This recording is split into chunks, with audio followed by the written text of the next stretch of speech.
Welcome back to the finale episode of Family Meeting. My name is Matt Glass. And I'm AJ Tsunari. And this is Family Meeting, the show where typically at the end of each season of the family album, AJ and I will dedicate a family meeting to a ranking of all the albums we listened to that season. That we do. But this season, we have a little bit of a surprise because we will be ranking all the albums we reviewed up to this point.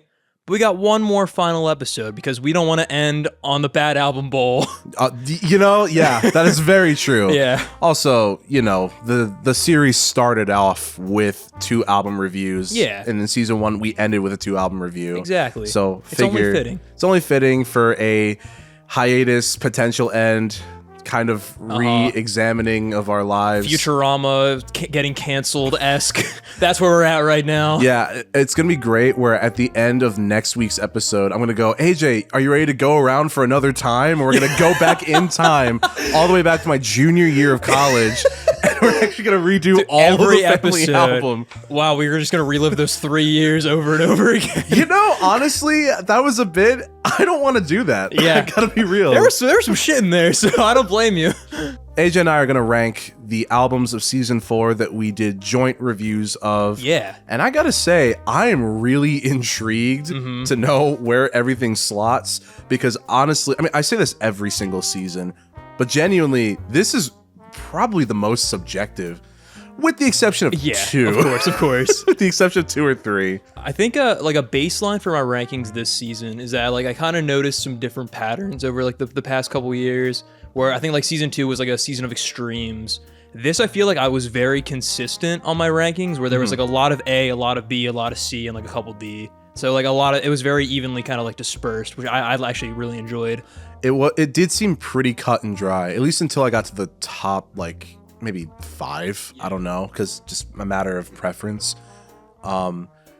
It was great knowing exactly which ones were going to be at the bottom yet again, I gotta say. Hey man, the Bad Album Bowl comes in clutch. It really does. Yeah. Honestly, in terms of just the overall season, pretty positive opinions on albums. I would agree. We didn't really have too many stinkers, and the ones that we did were because we subjected ourselves to that. Naturally. And even the lower rank stuff wasn't too bad, aside from those 2. It was just kind of not really my thing. No, yeah, exactly.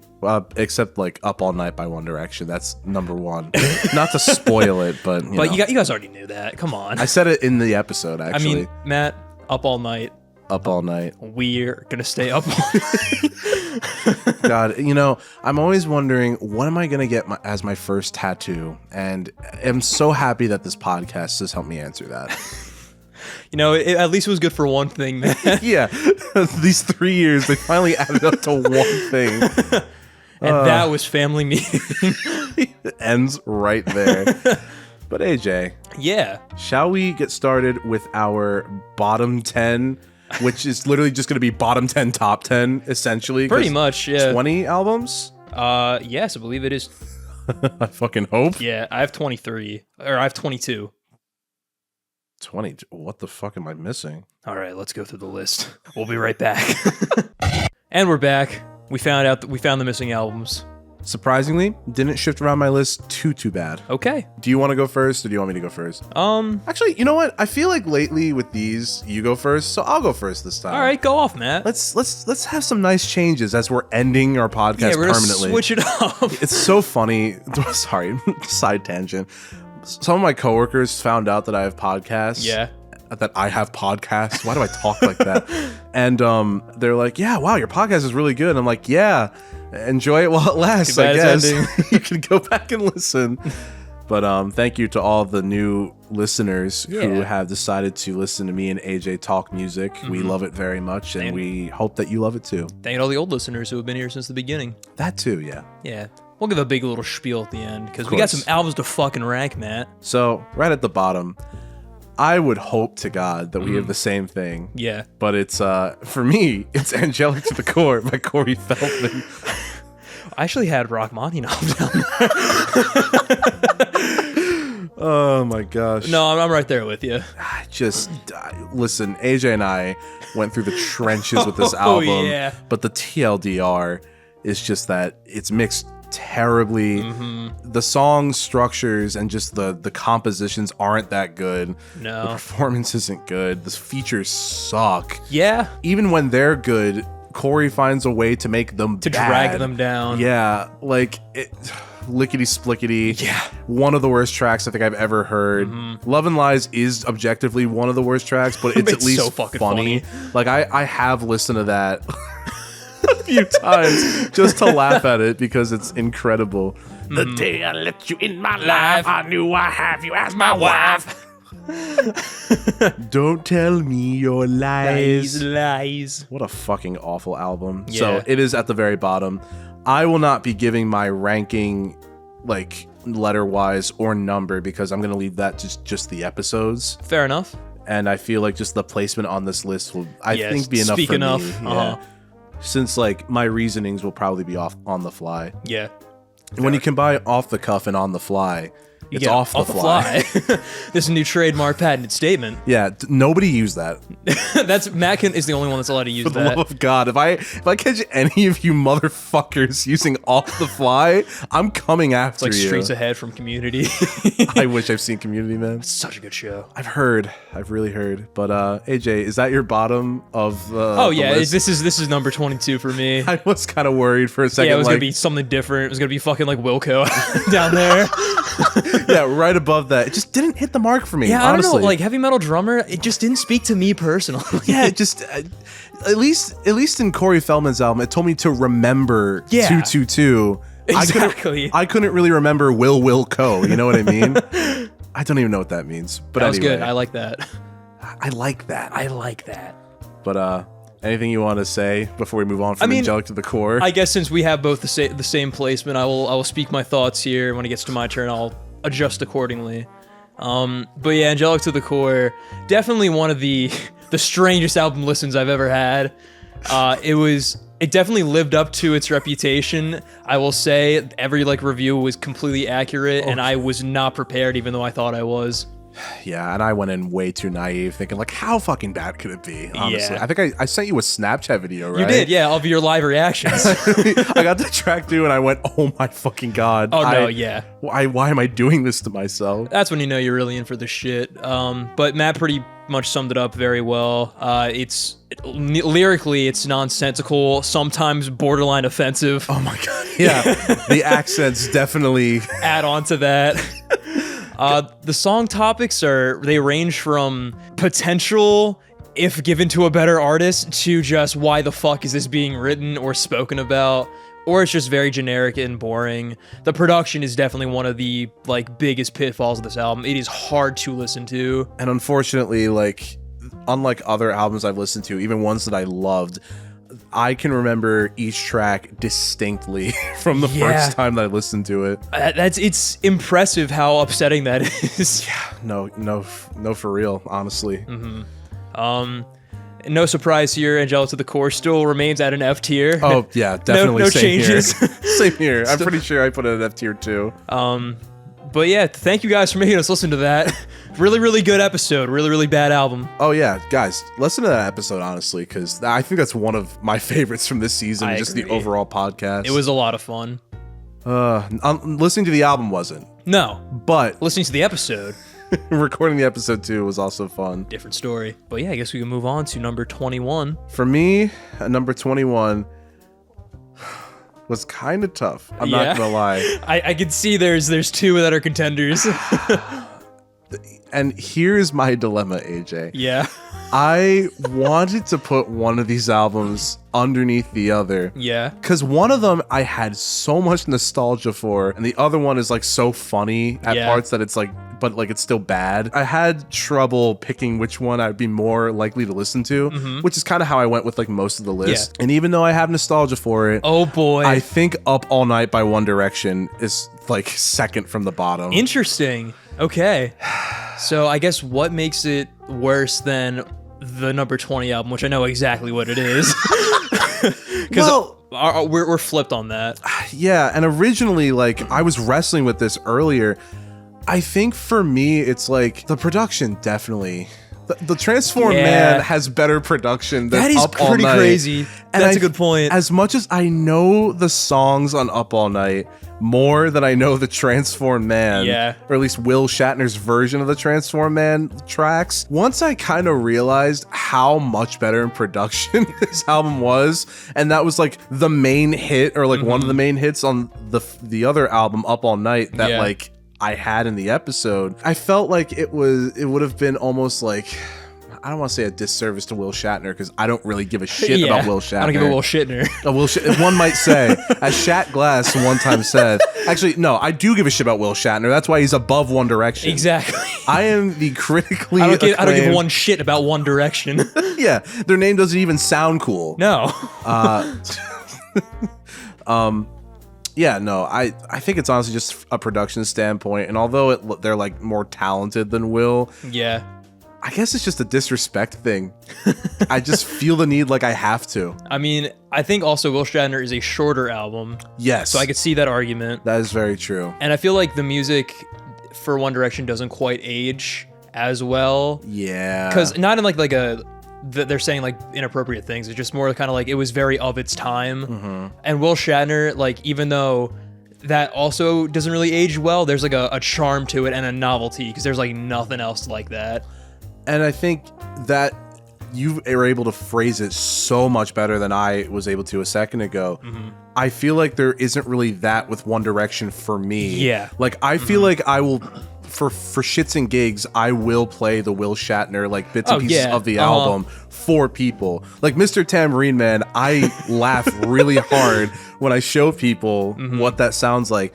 One Direction, it's like, I just felt like the nostalgia factor couldn't beat the enjoyment of exposing someone to Will Shatner. I think that's completely for the valid. First time. Yeah, because a lot of the songs on Up All Night I did not care for, and like they don't have that same like kind of magnetism that Will Shatner does. That kind of like draw you in there. There's like kind of mid pop songs with bad production. Shatnetism, if you will.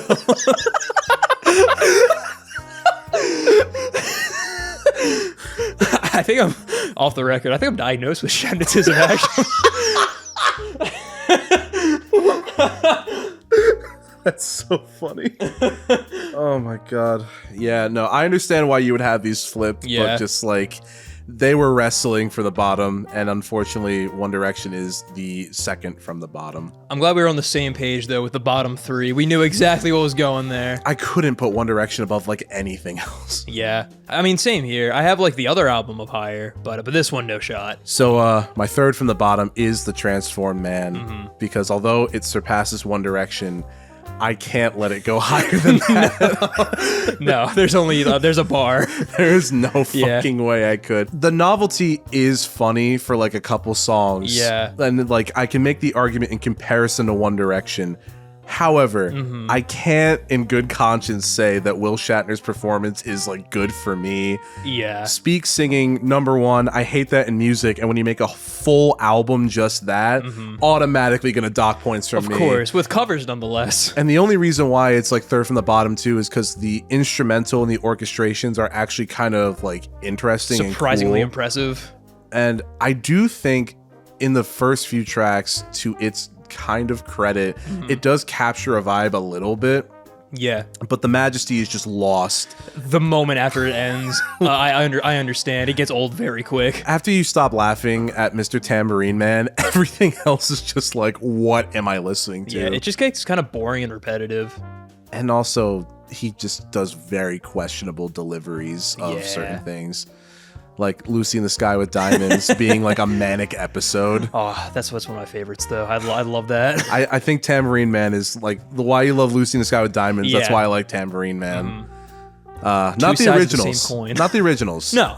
The Will Shatner version specifically. I actually, when I put on like the albums, I sub in the Will Shatner versions.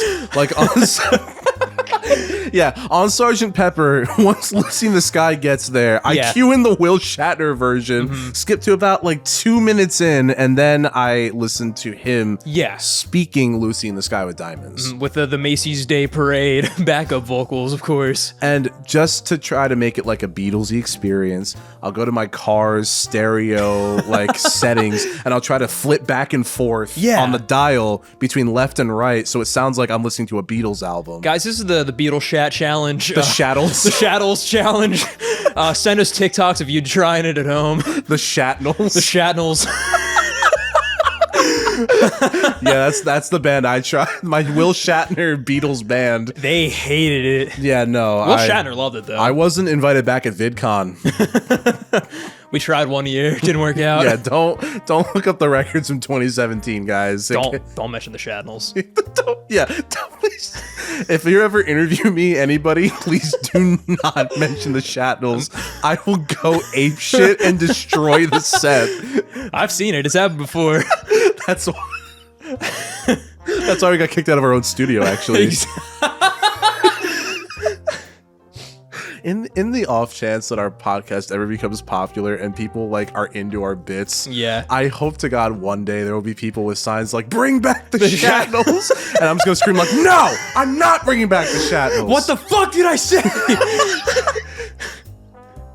Anywho, AJ, what is your third from the bottom? My third from the bottom is "Up All Night" by One Direction. Very fitting. It kind of speaks for itself. I mean, if you listen to the episode, I feel like we're kind of pretty concise in our opinions. Like, it's not the worst thing, but it's certainly not good. Simon Cowell definitely put his grubby little fingers all over this project, and he was really trying to like sell them as like this super polished, like, new main attraction boy band, and you can tell they're hitting all the cliches. They're using all these different kind of musical motifs that don't really fit their style as singers. Yeah. They're also not fully... Their voices and their techniques haven't been, like, fully fleshed out yet. And as a group, they're also, like, not kind of, like, super, like, well acquainted with each other to really kind of capitalize on those techniques and talents. So it's very much like they are just throwing shit at the wall to see what sticks, and a lot of it does not. Like, the singles are not very good. Yeah, they really aren't. And surprising, too. Yeah, because, I mean, like, these were everywhere. Like, these were huge. Like, What Makes You Beautiful, one thing. But looking back on them with, like, a new lens, like, 10 years later, no, they don't really hold up. And the deep cuts are also not very good. No, especially given the added context that Megan was telling us in the episode about some of the bonus tracks. That is very true. But they really tried to, like, not even genre bend or, like, branch out. They just kind of, like, did watered down versions of some genres that weren't too far off from what they were doing. And it's just not interesting creatively. And, like... a whole, like, I had nostalgia for the tracks, but a whole album's worth of that shit was just like, it gets old, man. I can't put it higher than anything else. Yeah, I mean, the concept for this album was we're going to make an album, and that they did. Yeah, in layman's terms, pretty much. So yeah, Up All Night stays solidly at a D tier. Yeah, I forget where I even put it. In the episode, I think it was like either low C or D. Which I hope. If not, we're going to retcon and go back. Yeah. Oh, when we go back in time, like in Futurama. When we do the remaster of all the episodes. Family-orama. Family-orama HD. Director's cut. Who's Tom? Tom... Is he Zoidberg? No, Tom's too funny to be Zoidberg. He's got to have the, like, incisive, like, kind of wit. I'm kind of getting a Farnsworth energy only because Tom is really smart. That checks out. And also, Farnsworth will just say what he's thinking all the time. Even if he's wrong. What are those horrible things? Those are the Grunkalunkas. Well, tell them I hate them. Number 19. So... this is where I kind of get out of, like, these albums are objectively not that good. Yeah. And, like, I go into more just personal preference of, would I listen to this again? I am right there with you. And right above this is actually the Rachmaninoff album. Okay. I'm pretty close with that one as well. Look, guys, I love classical music, and I really think that Marco Newsom's episode was very insightful.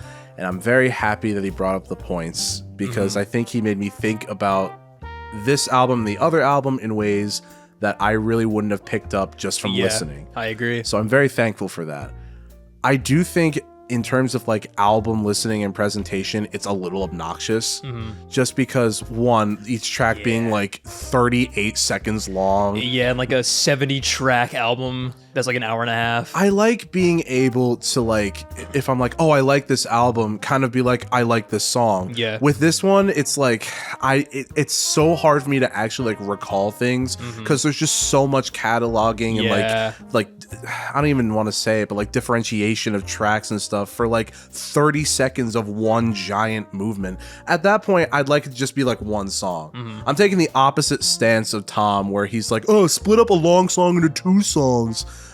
I personally think in this case, it's the complete opposite. I would agree. Because I'd rather listen to like a 17-minute composition. Yes, than like 17 30-second long tracks. Yeah. Could you cue up the Rockmania Part 16, please? Like, no, just it's hard for me to really recall the album. The listening junction wasn't exactly the most fun. Yeah. And I just like, maybe if I'm really feeling like listening to just classical music I haven't heard in a long time, but there are also classical music pieces and like projects and stuff that I am automatically gravitating toward more.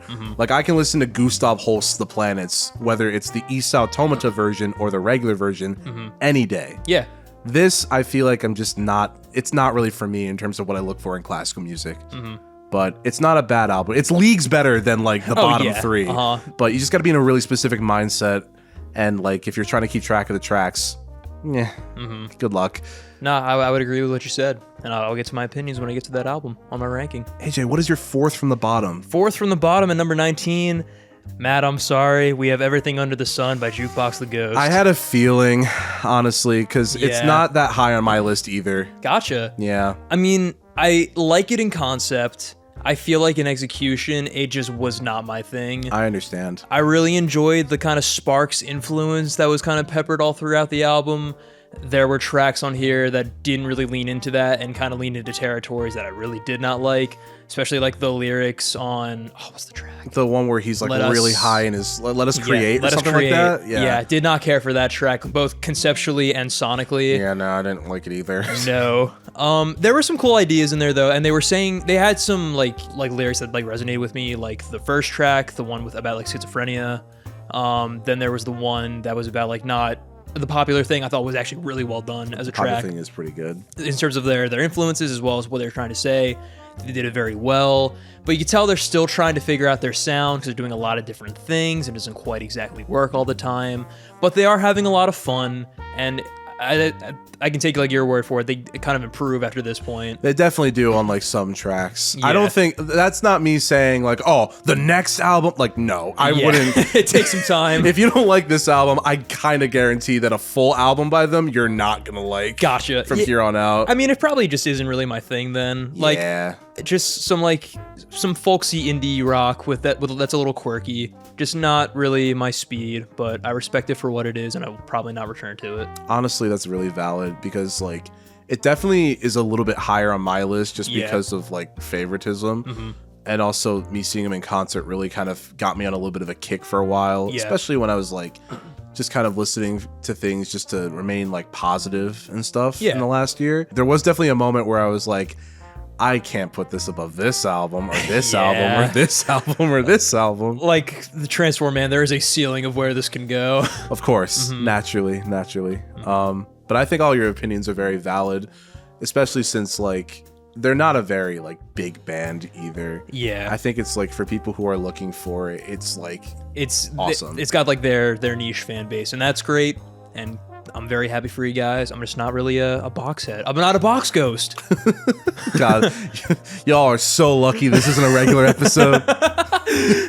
One of my favorite bits from the season. That was a good one. We had a lot of really funny bits this season. Yeah. For one with like less edits generally across the board. There's some funny stuff. We also just had some funny banter this season. But I guess it's on to my 5th from the bottom. Yeah, number 18.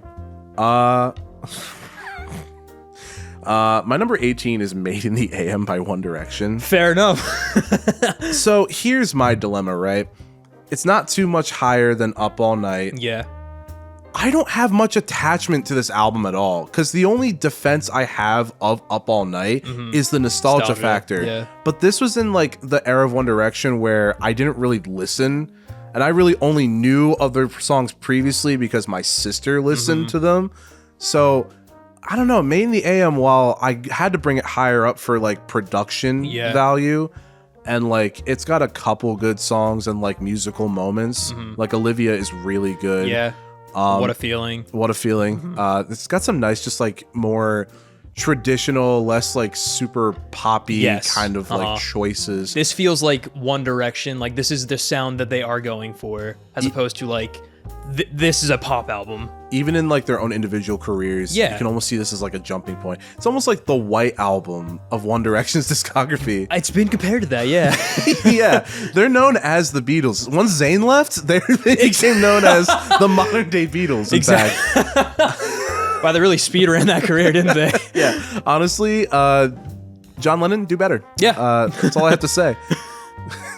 That was the most Tom thing I think I've ever said in my life. Honestly, do better. Do better, Tom. Or John. Or both. Whatever the fuck your name is. Yeah. But, John Lennon. What a freak. Yeah, honestly. Anywho, just from the sheer, like, I don't really care about much of the songs in this album. I felt like it's fine right here. Just like, I'm not gonna return to it by itself as a full album. It's got some good moments, but without the nostalgia factor, which was like the main reason why I liked the other album and why it isn't at the very bottom, especially since Corey Feldman was there. But yeah, aside true. from that, there was a safety net. I just feel like I didn't really care for it, but I felt like I can recall the songs better than Rachmaninoff. I think that is a very fair comparison. And speaking of Rachmaninoff, that is my number 18. That's funny. We have some very similar placements, just in like different like slots, which is cool.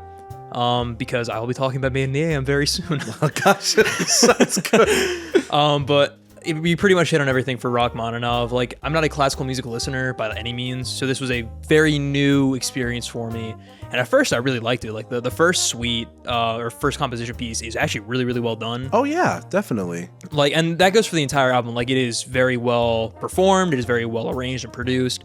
But just the actual content itself just does not grab me. In a similar way, I guess, to Jukebox the Ghost. I'm just in like a completely different avenue.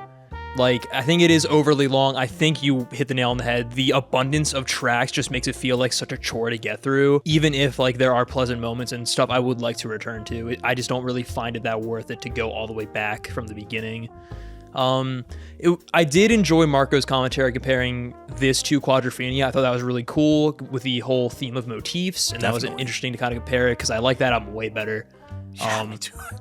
It's very good. But Rachmaninoff was a good kind of baseline to introduce that theme. It is a very well done listen, but it just doesn't speak to me personally, and I found it a bit of a chore to get through.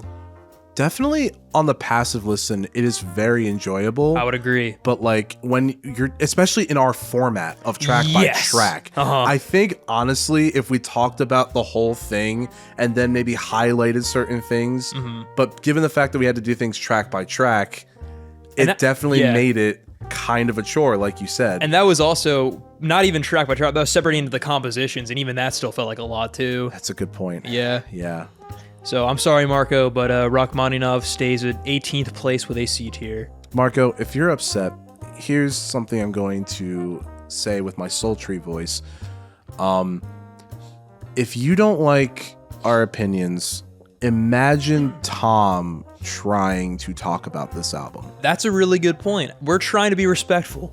Tom does not do that most of the time. And even though it's like not the highest on our list, it's really just from like, it doesn't work well with our format kind of deal, you know? Or personal taste. So, hey, we're glad you like it, man, and thank you for coming on the show. Hope to have you back if we come back. Yeah.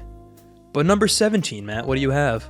I keep forgetting I'm going first. Thrill the Arts by Wolfpack is my number 17. Valid. Yeah. Considerably above the rest that I've mentioned so far. I enjoy this album. It's got some really solid moments on here. I have listened to Funky Duck many a time. Good stuff. He's on the scene. He's a funky duck. Like that's one of those ones where if I have to like wrestle a bunch of heavy things at my job and I just really want to get in the zone, just I'm like, oh, let's fucking go. And I'm ready. I chug a Red Bull and I just get right into it. And then you're on the scene. And I'm on the scene. Yeah, they can't stop me. I do my taxes. Dude, you drink your Ovaltine? Awesome. Seeing them perform that live too. Yeah. I didn't get to see it like live, but their YouTube, like, oh my God.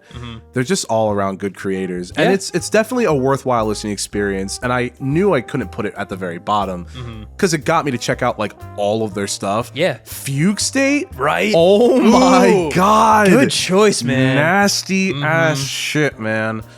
Unfortunately, this album does have its kind of weaker moments. Yeah. It's got that one really like bare bones, like stomp clap song with the weird like Love Come Down, like synth break at the very end that's just hard to listen to. It gets funkier? No, that's Rango 2. Rango 2, that's it. There's that track. Mushy Krongold. I gotta say, like, when I first listened to it, I was like, oh, this is kind of nice. Because, you know, like when I'm driving, I can typically have a lot more positive things to say about albums when like I'm doing a process with it.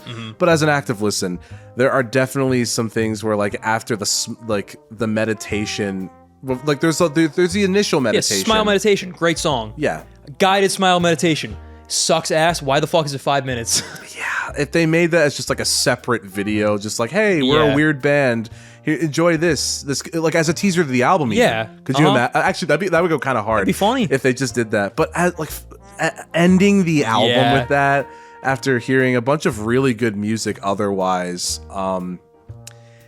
definitely takes away from the overall experience. But couldn't put it at the bottom because they have good moments on this album. Like that Christmas song, I really enjoyed that. That song rips. It's fun. But at the same time, the other thing that keeps it from the bottom is that it's the jumping point for a lot of other cool Wolfpack tracks that I found. This is definitely not like their strongest whatsoever. So I completely see why it's this low. It's their first attempt, right? First studio debut, but they released EPs beforehand, and I think the EPs are actually a lot better anyway. Yeah, Fugue State definitely blew this out of the water. Yeah. Not gonna lie.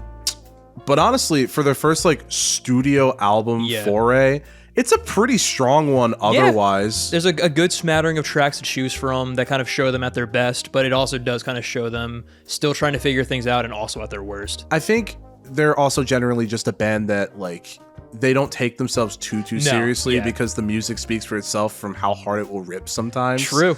So much like an artist later down the line that I want to talk about. Fuck yeah. But it's still like pretty in high graces with me because it got me into an artist, so I have a soft spot now. Just couldn't put it higher than some of the other stuff on my list for like favoritism stuff, but also just I think I like other stuff better. Yeah.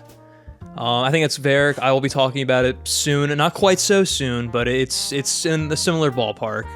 But for my 17, I have Made in the AM by One Direction. Gotcha. This is sitting at a C+, so we're a little bit above the rest so far. I think hearing this after Up All Night definitely boosted my enjoyment of it a lot more, as well as listening to it with Megan back to like because we did it together, so that was kind of a lot of fun to discuss it as I listened to it. Gotcha. But I do think that this is such a massive improvement over the first one. Oh yeah. That like it just kind of made it so it's like, okay, so One Direction actually can be good. That's pretty cool. There are, like Matt mentioned, there are good songs. Olivia and What a Feeling did make it onto a playlist. It does really show them like come together as like a full group this time and kind of utilize everyone's talents to their extent. Louis, the weakest member on the debut, actually sounds pretty good on this album. That's very true. Yeah. Even if he has some, not as great moments, they're still way better than anything on Up All Night. Definitely. So it definitely shows like their growth and improvement as artists, and I think that's a really cool testament to them as a group. There are definitely some duds on here. Like a lot of the singles actually kind of sucked. Drag Me Down, well, one, just never really grabbed me in general, but also it's a lot more like, not stripped back, but just kind of bare bones than I remember. Mm-hmm.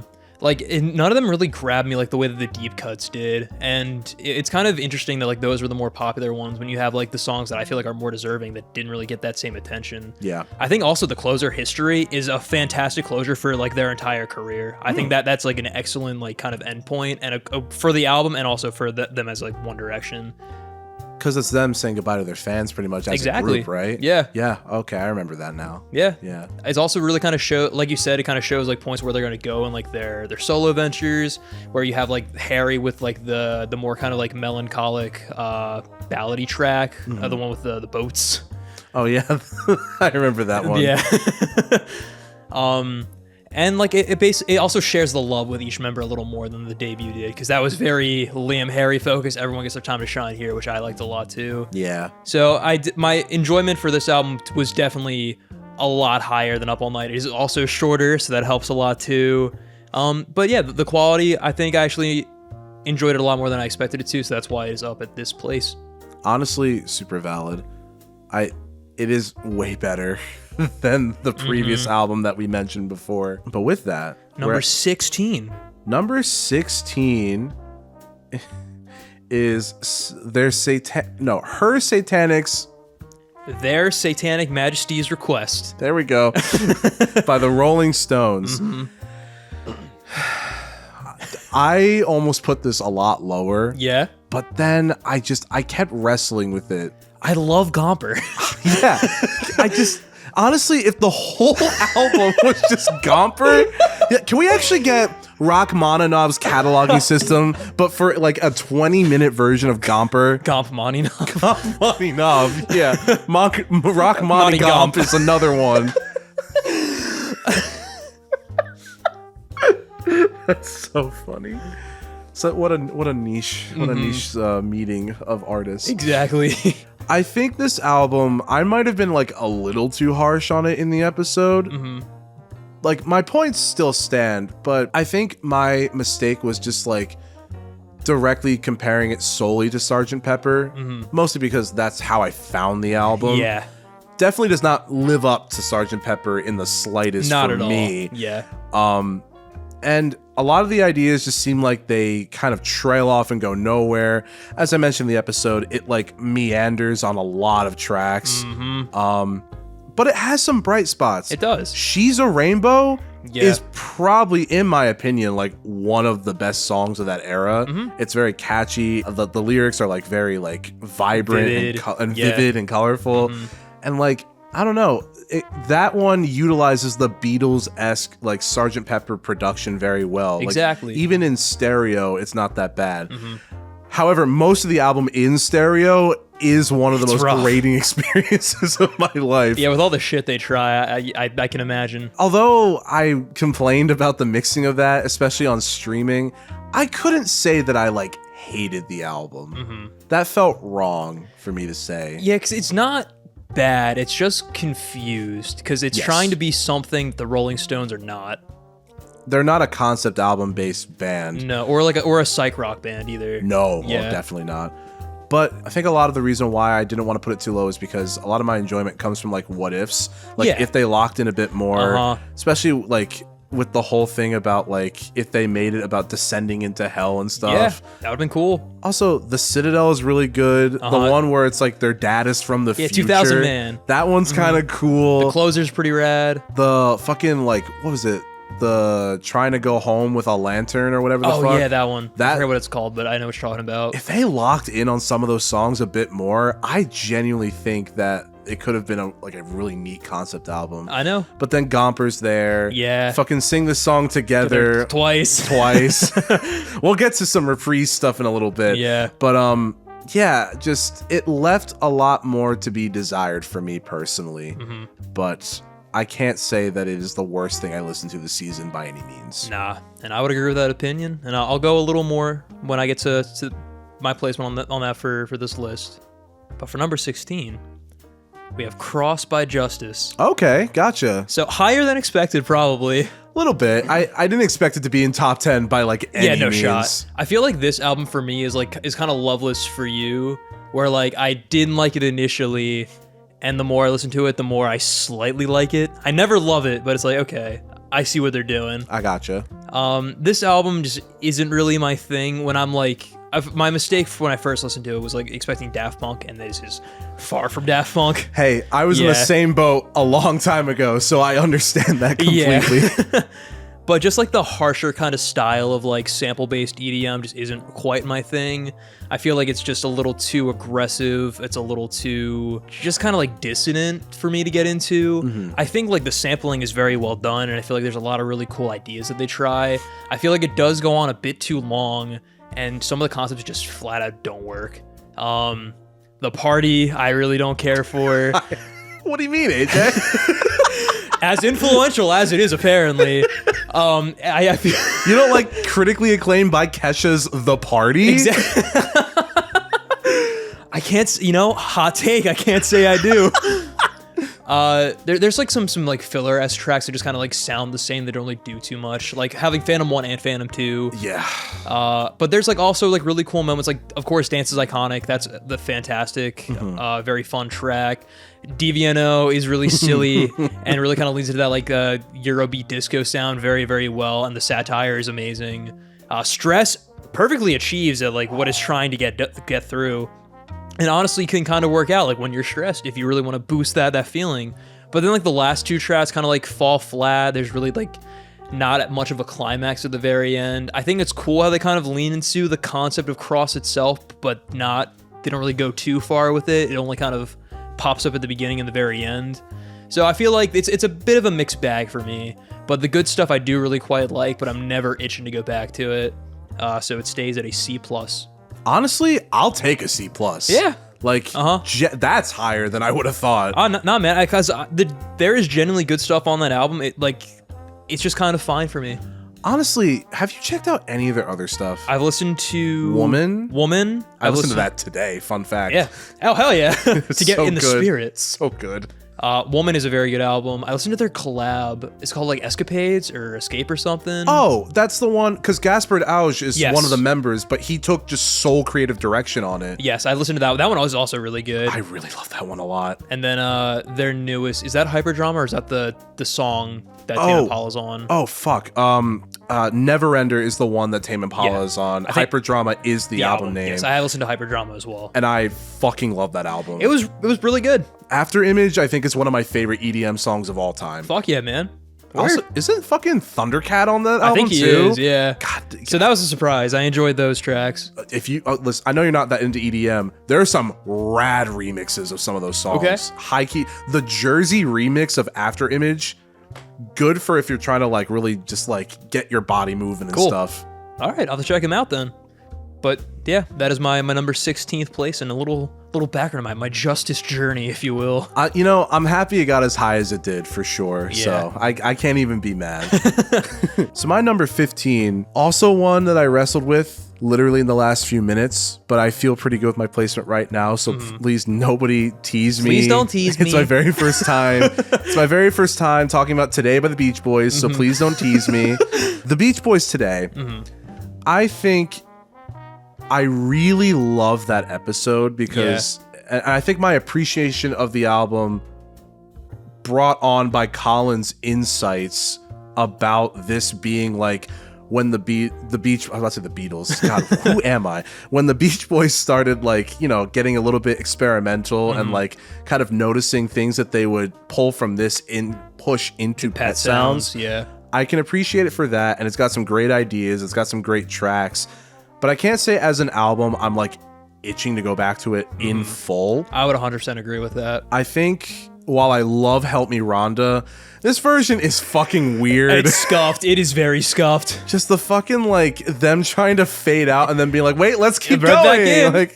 Like you, on Helter Skelter, I can forgive it at least a little bit if it does that. I can't really do the same. Because this is just the same stuff over and over again. It's so many fake out endings, and it goes on a lot longer too. The single version of it is so much better. Yeah. It's so much better mixed, and just it feels like a lot more cohesive. Yeah, and it's also like, not like scratchy fucking production either. That's true. Though I kind of wish there was more ukulele in the single version. Gotta be honest. That's valid. I felt like the ukulele had a nice texture, was just way too loud in the mix. Yeah. Which I think that's the only real like hiccup besides the Little Sister song. Yeah. Didn't really care for that. Yeah. But there are really cool moments. Like I love the studio imagery they do, and I love like the sort of like quirky production and music choices. Yeah. Like the one song where they're talking about like the ticking clock and they start like saying times. Yeah. I know we were kind of ripping on it in the episode. I thought it was kind of charming, and I really liked the fact that they started implementing that. Yeah. And they would only get weirder as time goes on. That's a good point. So I don't know. Colin really helped me find an appreciation for the album, but I can't say that I would put it above a lot of the other albums on here. Yeah. So honestly, I'm chill with having it be in 15th place. I think that's a very fair assessment. I'll save my thoughts for when I get there. But for number 15 for me, we have Thrill of the Arts by Wolfpack. Nice. Top of the C tier with another C+. This one is kind of at the top for favoritism as well, but I would definitely listen to it over anything that's below it. I would really hope so. Yeah. Like I kind of mentioned during Matt's opinions on this album, this is definitely not Wolfpack at their best. There are great moments, but they do so much better both before and after this album. The reason I brought it was because it was for our Christmas episode. There's a Christmas song, so technically I guess it is a Christmas album. Oh yeah, that is why we brought both of those albums, because fucking Jukebox is Mistletoe. Exactly. That was a good one on that. I forgot about that track. You know what? 17th place. Yes, let's go. But I think Thrill of the Arts, for what it is a fine project. I think the good stuff is really good, like Funky Duck, like Back Pocket, of course, like their biggest song for a reason. Christmas in LA, while I have my issues with it, I think it's still a very fun Christmas track and one of their most iconic songs for a good reason. I love Smile Meditation, and it would have been the perfect closer if not for Mushy Crawl Gold, unfortunately. But the dull moments really do detract from like my overall enjoyment. Like you said, Rango 2 sucks. I do not care for it. Yeah, and it's funny, like I felt pretty okay about it during that listening junction and recording, but I did go back to this album like a couple weeks ago, and once I got to Rango 2, I was wincing anticipating that weird like the jump scare break. Yeah. Oh man, yeah, it's especially because Rango 1 is a really fucking good song. I don't remember if I ever actually got around to listening to it. It's on their very first EP, which is actually like really fucking solid. It's like 4 songs, and like all of them are really, really good. But Rango 2, nowhere near as good as the first one. The production is really weird on that one compared to the rest of the album, which is actually really well done for being self-produced. Yeah. There's some other, like Walkies is just kind of a nothing transition track. I remember that one. That also does not lean into the bit enough. There's only like 2 dog barks in there. What the fuck, Wolfpack? Yeah, honestly, D tier for dog bark. Wolfpack.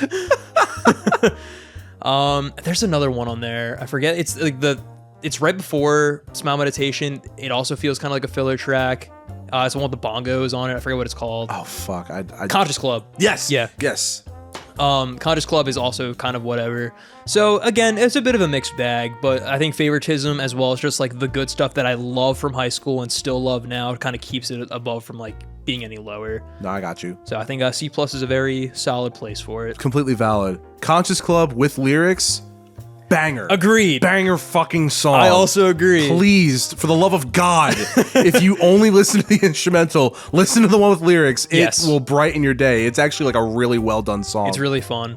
And the concept is also very funny. I agree. Yeah, it's honestly like they're a band where you can find enjoyment whether it's from the musicality or the humor because both kind of shine in parts. And they intertwine, especially in their like video content.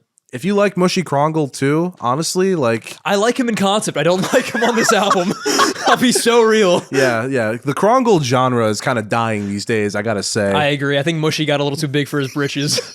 Yeah. He's like, hey Mushy, we got some Krong Gold on our hands. I don't know who that is.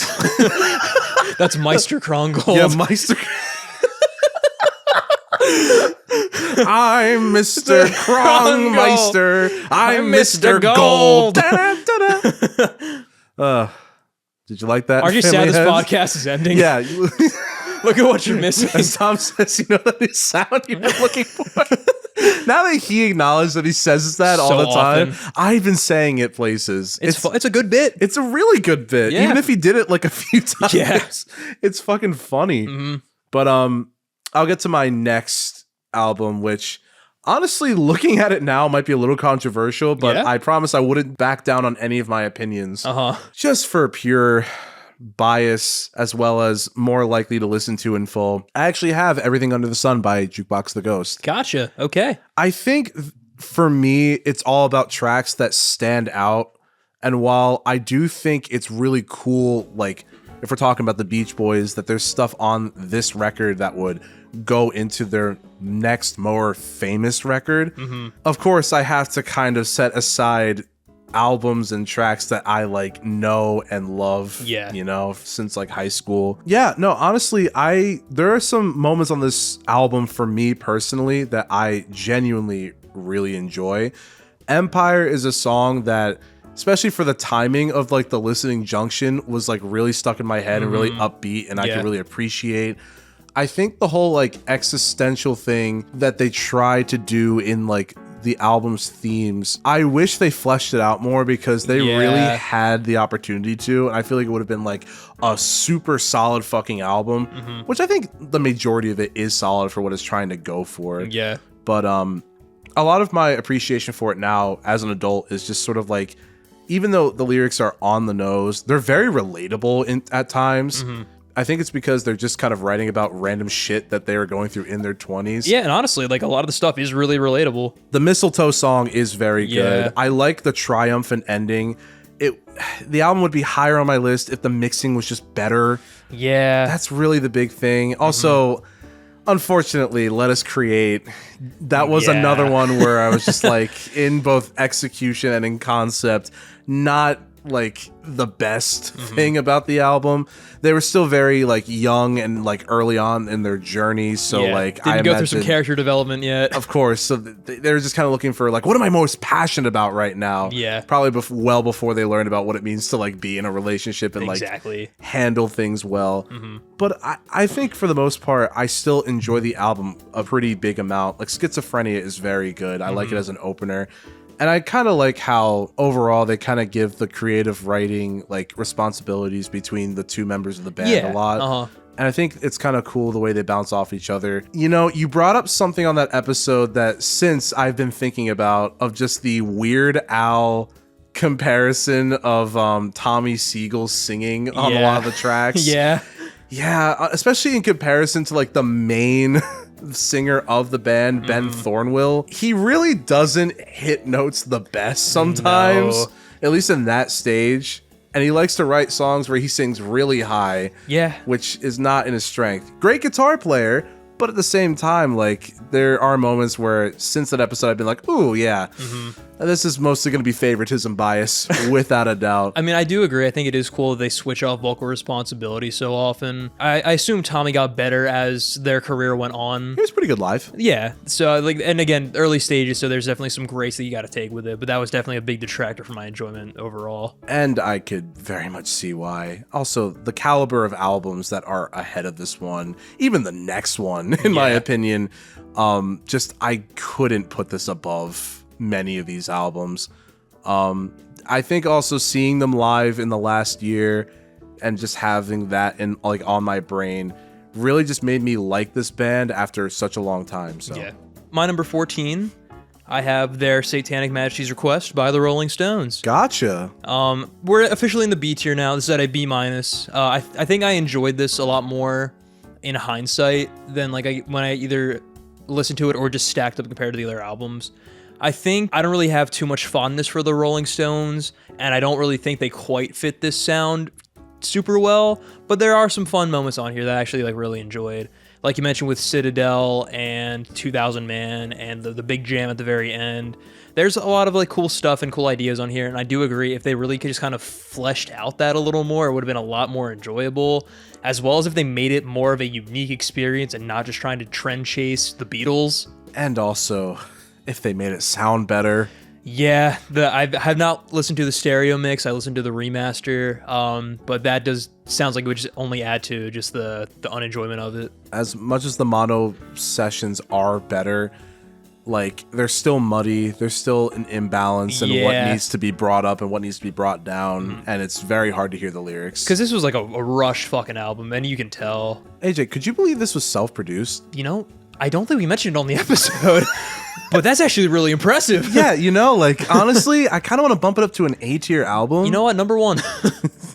But I feel like a lot of the stuff kind of overstays its welcome on here, especially the jams. Oh my god. Yeah. Like you said, they just kind of meander and just don't really do much. At best, there's cool ideas. At worst, it's just annoying and obnoxious. So again, kind of a hodgepodge here, but I enjoyed it a little more than the albums that we have already talked about beforehand. So that's my number 14. Honestly, super valid. Now we definitely get into some of like the more favorable tracks on this list from here on out. Starting off, Trupo Blue by Cortex is my next one at number 13. I believe we're at.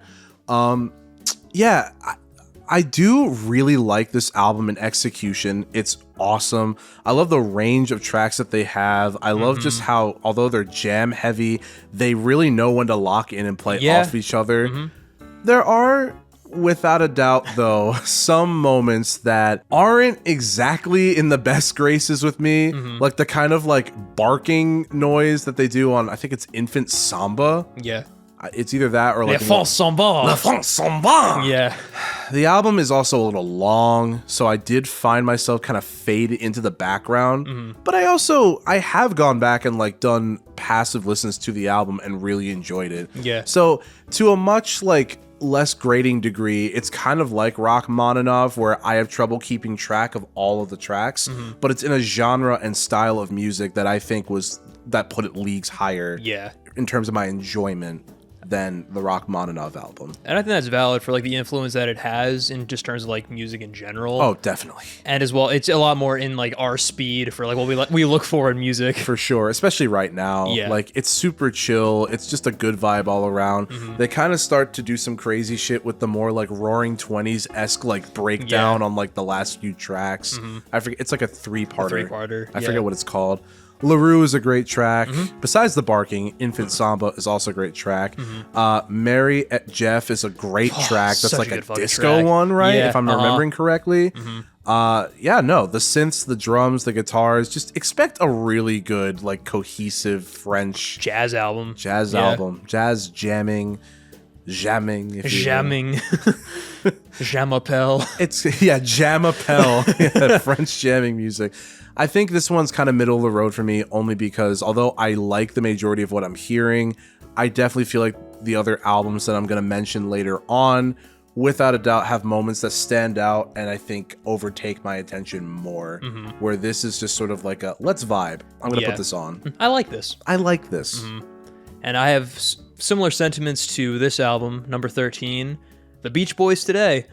This is an album I really can't recall that much of. Yeah. Like, I think it's a solid album. It's very necessary to get to Pet Sounds, but like you, I am never really itching to go back to it.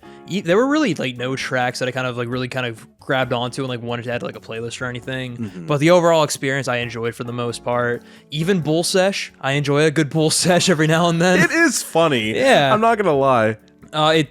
Also, we're just waiting for you to make a mistake, Brian. Dick Rising, am I right? Greatest man I ever met. The greatest man. But yeah, there's not really too much I can recall with this album. Like, I think it's besides like Help Me Rhonda, which I had like issues with. Like the good stuff I enjoyed, the bad stuff wasn't really like bad. It was just kind of stuff that just kind of washed over me. Production is neat. You can definitely hear some like inklings of like where they're gonna go for Pet Sounds, like experimentation wise. I think there's some very nice ballads in here, and Brian gets some nice moments to shine, as well as Dennis on the intro and the closer. Mike Love is doing his shitty Mike Love thing on a couple tracks, but that's what you get with the Beach Boys, as he's known to do. So at a solid B tier, like I like this album, but it's just not really fresh in my mind, or I'm never really thinking about it as opposed to some of these other albums on this list. You know, this ranking in particular is honestly when I realized a lot of this like ranking that we do it really should have been for me independent of my initial scores. Yeah. Like that from the episodes. Because I feel like there are definitely albums that like in quality and in the time of listening, I could be like, yeah, I'll set this as my opinion. Yeah. But I feel like in terms of like stacking them up, it's very difficult. Exactly. I'm kind of finding that with the 1001 albums to listen to generator, because there are albums that I would consider like a C in some scenarios, but like an A in other scenarios. Of course. You know what I mean? Yeah, like when stacked up with the other 1001 versus like on its own or in like the discography of that artist or something. Because if it were up to me, Chocolate and Cheese, in my opinion, is better than like a lot of the albums I've listened to on that list. Yeah. So I don't know, man. I guess we'll see. Yeah, we just might. But Stay tuned. Not to cheese our way past this list. No, we're going to cheese our way to number 12. Well, I'm chock full of another album. And I'm late on this bit. That was pretty good. Thanks, man. Oh my gosh. Fuck. There's also There's an ampersand. Fuck. Yeah. What do you do with that? And Oh, we have Flood by They Might Be Giants, a song we talked about last season. I forgot if that was last season or this season. Yeah. But my next album is actually Violent Femmes, self-titled. Number 12? Yeah. Same here. Are you serious? Yep.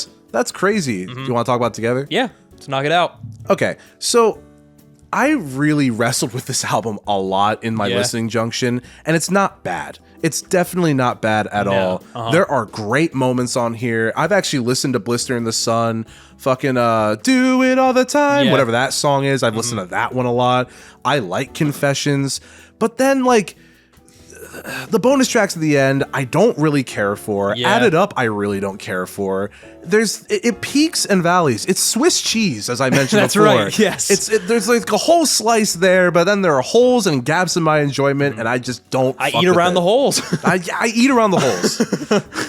I think I like this album more than you do. Yeah, definitely. Yeah. Without a doubt. But again, it's not really something I'm really clamoring to go back for. I'm glad I listened to it. I'm glad it exists. Same. But it doesn't really quite speak to my interest, and I feel like there's definitely a lack of polish on there that kind of prevents me from really kind of engaging with it, as well as an immaturity that, while I do find charming, can get grading at points, especially on tracks like Added Up. There's also The Car, or Can I Borrow the Car? Yeah, I still have not listened to the bonus tracks. Oh yeah, and I don't true, plan on it. Ugly's pretty good. Gotcha.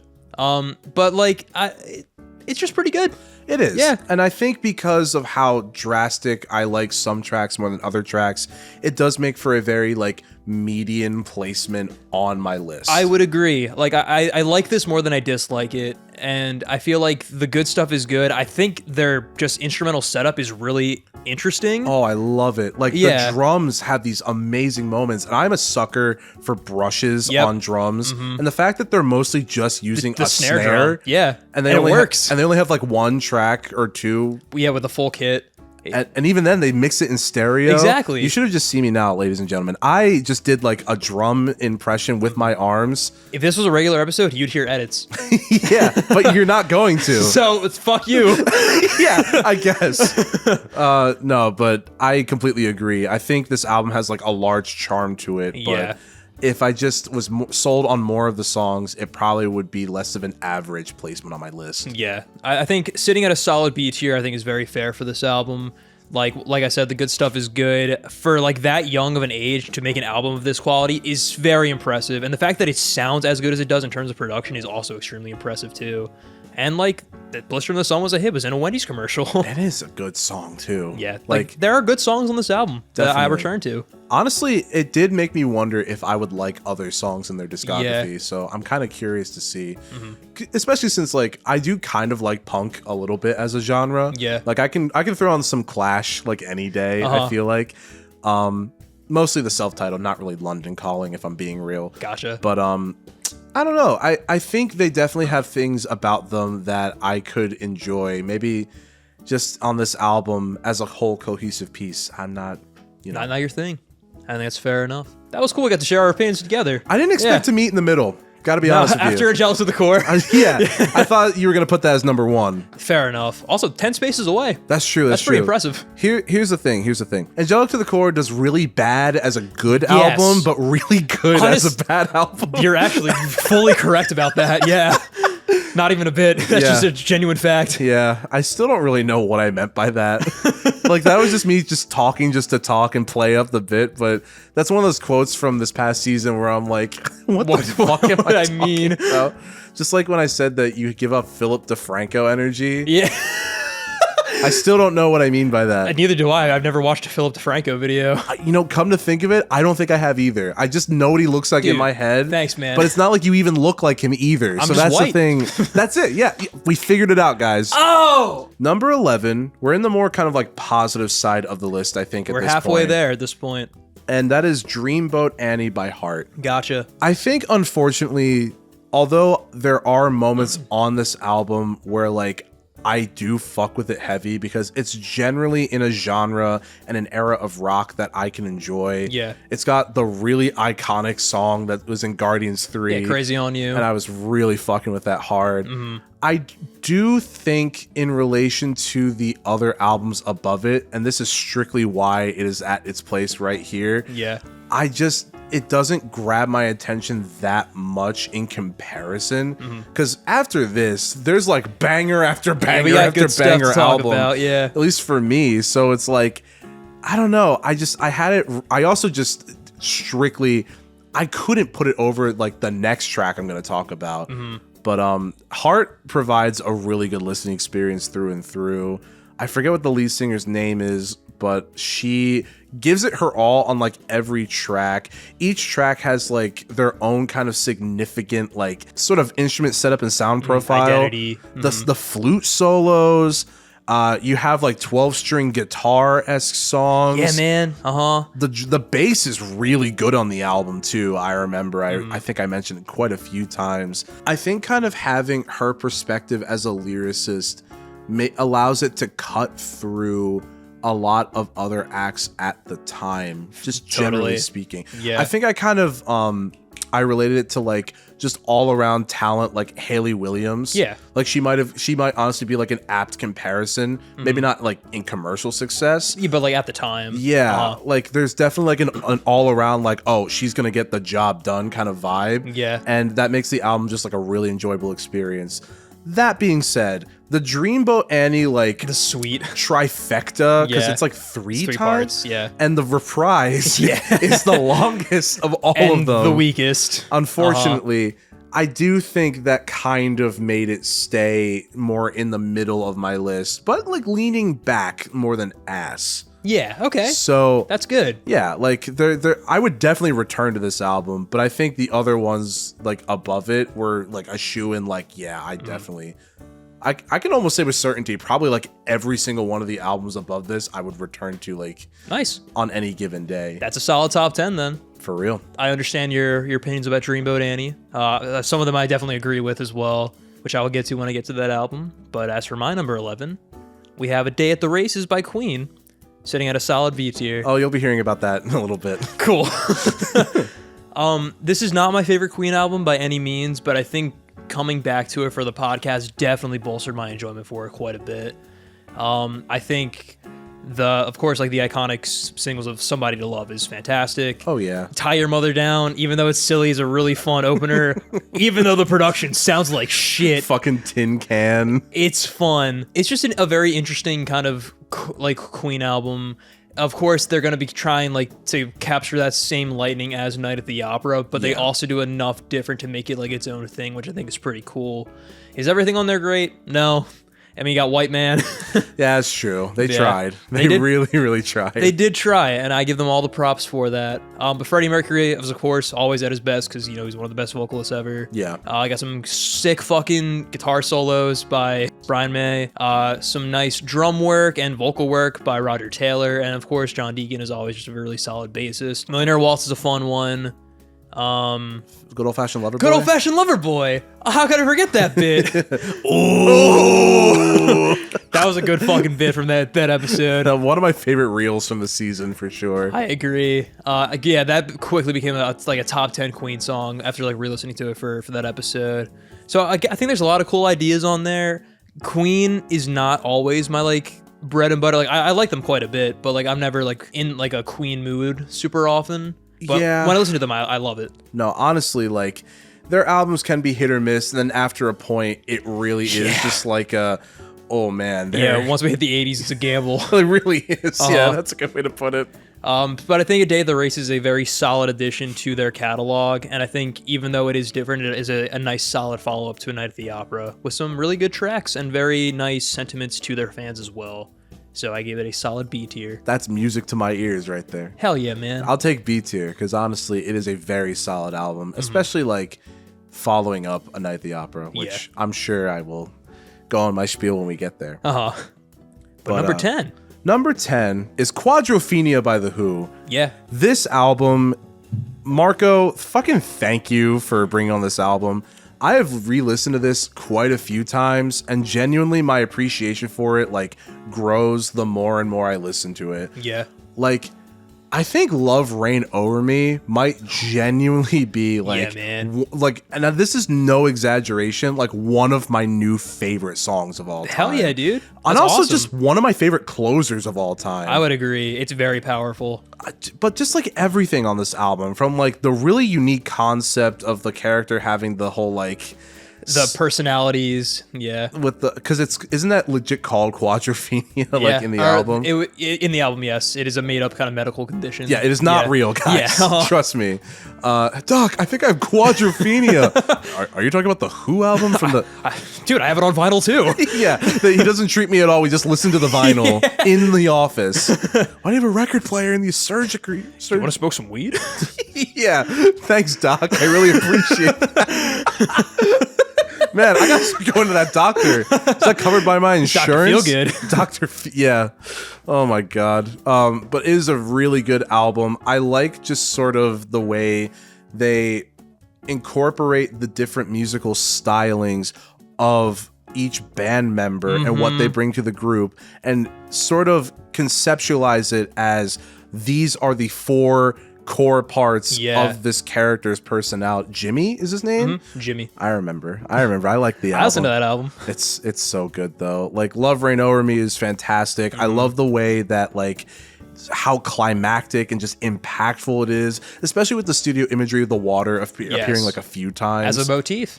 And I also just like love some of the song concepts, like the one where it was the guy, he like meets his rock hero and he's just like a blue collar worker. Exactly. It's so relatable. And like, honestly, there aren't many albums that tackle feeling like an outsider in the way that the Who did at the time. Totally. So I think musically, of course, shoe-in no-brainer. It's one of the greatest like rock operas ever. And the Who just fucking rip in general too. They're so good. I gotta check out their discography more. They got some good shit. But I think the concept somehow even more is kind of what made me have an appreciation for the album as I would listen to it over and over. I would agree. Even though it's like not the most like cohesive narrative or like the most easy to follow, it is still very captivating just hearing like the themes that they're discussing within this character of Jimmy. And I think, like you said, it is very relatable to take like these kind of aspects of like a teenager on like the verge of adolescence, just kind of exploring the world and having his worldview just completely shattered and shifted.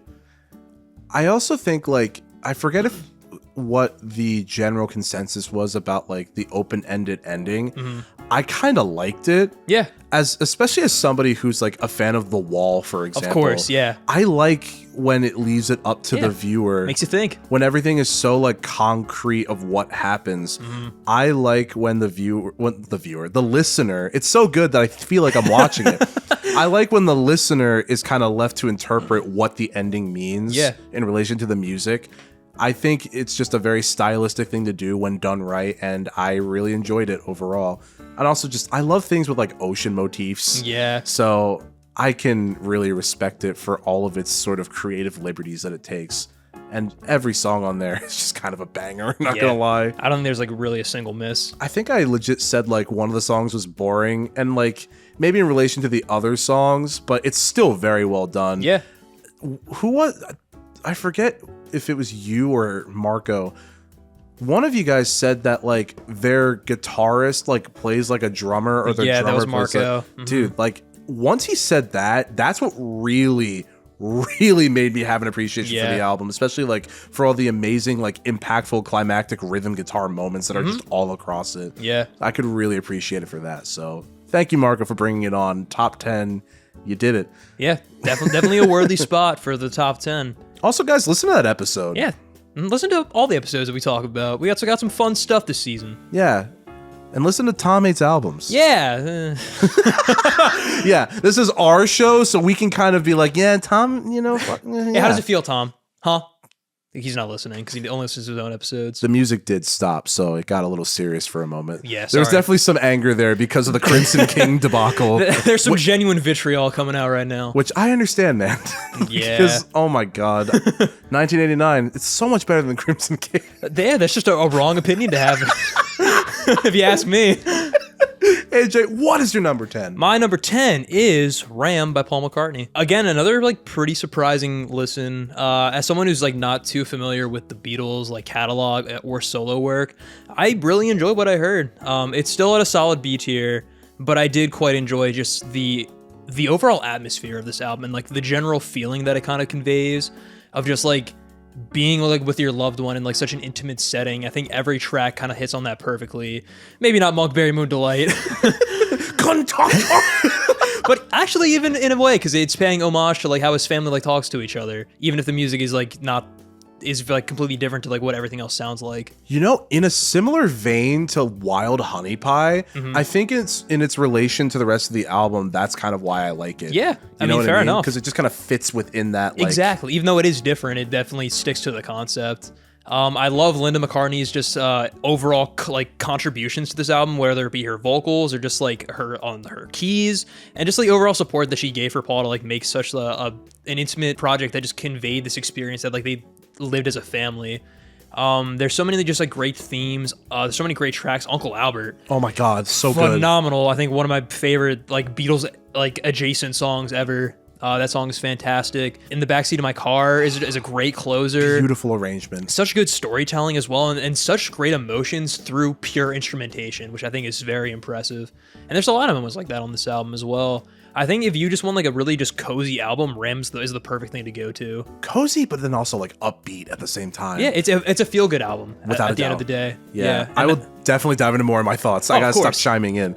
all good. So that's why I'm keeping it brief, because this is your territory. But yeah, I definitely enjoyed Ram for what it is. There are a couple things I didn't quite enjoy, specifically like Monkberry Moon Delight. I think it runs a little on the long side, but not too much of an issue. But overall, very solid, and I think deserves its spot at number 10. Honestly, the fact that it cracked top 10, I'm kind of honored, low key. Yeah, man. You got a couple of choices up there. I know. It's nice to have albums that I brought on this season that I was like, yeah, you know what? These are good and I like them. Because usually it's one of the two. How Matt has grown from season 1. Yeah, once I got out of the indie trash phase, that's what I'm gonna call all of season 1, just the indie trash phase. Because I attribute this podcast a lot to sort of like, as you phrase, musical renaissance. Yeah, I feel like this podcast is great overall because I feel like in a way, inadvertently, it documented mine. Exactly. Yeah, which is the craziest thing It's ever. kind of cool. Yeah, it's a little cunty slay. Dare I say? Hey. All right, I ruined it. Stop the music. All right, we're wrapping up. Matt, what's number 9? It's silence. So my number 9 is actually it's Angelic to the Core. It works really bad as number 22, but great at number 9. Oh, if you didn't think of that before me, I would have probably tried to put it at the second spot because I had 2 in the title. Oh, it's so good. No, my number 9 is actually Together Through Time by Twerp. All right. The more I listen to it, I think the more I really sort of gained an appreciation for it. It also kind of just like made me more aware of Twerp as a band. So in a similar vein to Wolfpack, it kind of was a jumping point for me. Hell yeah, dude. Their latest album that they put out, Longest Weekend, is phenomenal. It was really good. Love that album. I enjoyed that a lot. I'm gonna enjoy that as it gets more like spring weather. Oh, totally. Without a doubt. Yeah. Next time I have like a long road trip too. Yeah, I know you're going on a big trip soon. I feel like that'd be a nice kind of soundtrack for that. Oh yeah, for the plane ride. That'd be cool. It's gonna be so sick. Oh my god. The trip and the album. Yeah. More about the album though. Yeah, no, it has a lot of really amazing moments. Fucking the Phantom Racer. I thought that's what it was called, but I was second guessing myself. Overall, just like the performance on that track was just so noteworthy that I had to put it at least in my top 10. Take Care of You is so fucking good. It reminds me of like Persona 5. Oh, totally. And I'm just so into it. Fucking A lot of like just the jams are really solid. Synthesizer is catchy as hell. Life Party is also really, really good. It's pretty good. Like Life Party is a considerably good track. So you know when there are like other ones on there that I'm mentioning before Life Party that it's a pretty solid listening experience. Which is cool because that was the track that you came in knowing, and now you're like praising the other ones here, which is really cool. Oh, for sure. And I feel like the other ones I listen to more than Life Party at this point. Dude. So that's what's really sick about it. The Starship one Starlight Brigade that Dan Avedon sings. Banger. A lot of times this is like an album to me is good when I could just throw on the album, even if I don't know the tracks like the best, but like I look forward to the one. moments and beats in the album when I'm driving. Because listening to albums while driving is the theme of season 4. Because you have a lot of long drives and nothing to think about. Of course, naturally. That is an album I have not listened to while driving, and I probably don't think won't. I ever will. Yeah. The other album from that episode, oh my god, yeah. Modest Mouse, not that one. I agree. But this album is just like more than solid. It's just a good listen. It's feel good music. They blend the humor with the musicality so well. And honestly, like they had EPs before this you mentioned, but this was their first or second LP if you want to count Lady World. If not, it's their first LP and everything else beforehand is EPs. I really like it too because it's one of those things too where I like to see if the album art like matches the music, and I feel like it really does. Yeah. I almost like to just like look at the album while I'm listening to it. Yeah. Except I'm driving, so I can't do that. The cops love it. It's their favorite. I've run over like 6 people. We gotta wrap this up. I'm on the lam. But no, I really have enjoyed listening to this album and some of the tracks individually since you brought it to me. So thank you, AJ. Of course, man. I'm really glad that it ended up this high. For a really solid number 9. Number 9? For my number 9, I have Troppo Blow by Cortex with a B+. I quite enjoy this album. I think, like you said, just to kind of vibe out. It's always like a nice kind of listen to throw on whenever like I'm doing work, or even just to sit down and listen to it actively. I think just as an instrumental like project, it is very well done. Listening to it with the vocals like in French, there's not like really like a lot of lyrics to process for me, like personally, but like it just kind of works sonically with how the instruments kind of move. It just fits the overall tone perfectly. I love how much of an influence it's had on like hip hop, with all the different like sampling, with such a A-list like catalog of artists that have utilized this album and their tracks, with specifically, of course, MF Doom. October 8, baby. Yep, which stay tuned next week. I am so excited. A lot of foreshadowing this season, which is cool. Indeed. Y'all are gonna miss this. Exactly. Yeah, savor it while you have it. But this is just a really great, just kind of jazz fusion album with so many great instrumental moments. The drums are phenomenal. The bass work is insane. I love the keys specifically. It's probably like a highlight for me. And I just love like the kind of almost ethereal ghost like nature to the vocals itself and how well they complement every track. I agree how you said each track has their own kind of different identity that they do, trying different kind of genres and styles. Like Le Font Samba sounds completely different to Mary and Jeff, like samba versus disco, but they both work pretty well. I think there are definitely some lower points, not like bad, but just kind of points that lose me a little bit, specifically the 3-part kind of closer, I would agree. But the high points are just so high that it has to be in the top 10. I understand. Yeah. It is very tight. In the 3-part specifically, I think the second part, the audience kind of so quietly in the background, there is some part of that is hype as fuck. I'm not going to lie. Yeah. But no, it is influential for a reason. The French just know how to do music. That they do. Yeah, shout out to France. Yeah. I'll be going there at some point. Hell yeah. If all things go according to plan, guys, I should be going there. Stay tuned. Matt's going to France. Dude, yeah, you're never going to see me again. I guess that's my number 8 now. Number 8. Wow, I'm getting emotional, quite frankly. Number 8 is Juju by Susie and the Banshees. Fuck yeah, man. Man, if we're talking about an album that surprised me with how much I liked it, this one by far is like one of the biggest examples. How do I even like describe it? It fits the vibe so fucking well. And I love like how tonally consistent, yet how much variety. Like in music, but like in concept that it has. For real. Spellbound is just like a nice, relatable, like having feelings track, but they make it eerie, which I fucking love. This is gonna turn into a track by track, for God's sake. It's so good. Into the Light is eerie, but I fucking love it too. It's a fantastic Halloween listen. Arabian Nights is a great play on words. Yep. And I just love the commentary it has about people in like the Middle East like treat women. Yeah. And it's very good.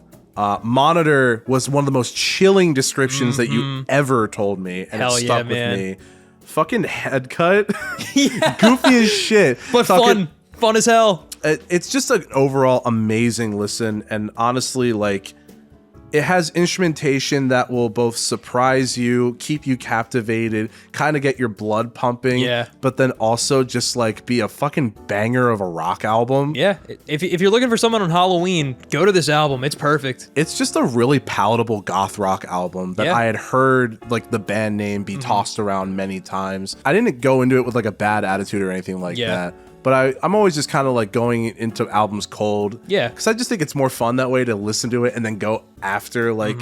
to learn more about it. Just to see if it conveys the point well enough. That's a fair point. Because then if I can go back and be like, oh, this is what they're trying to do, and see if I like got that right away. Yeah. I have the attention span of a goldfish. So sometimes that method has not worked out in my favor. Yeah. I at least go back and do the research. Tom. Hey. He won't listen to this episode, so you can say anything you want. He might. He did listen to the recap. That's fair enough. Sorry, Tom.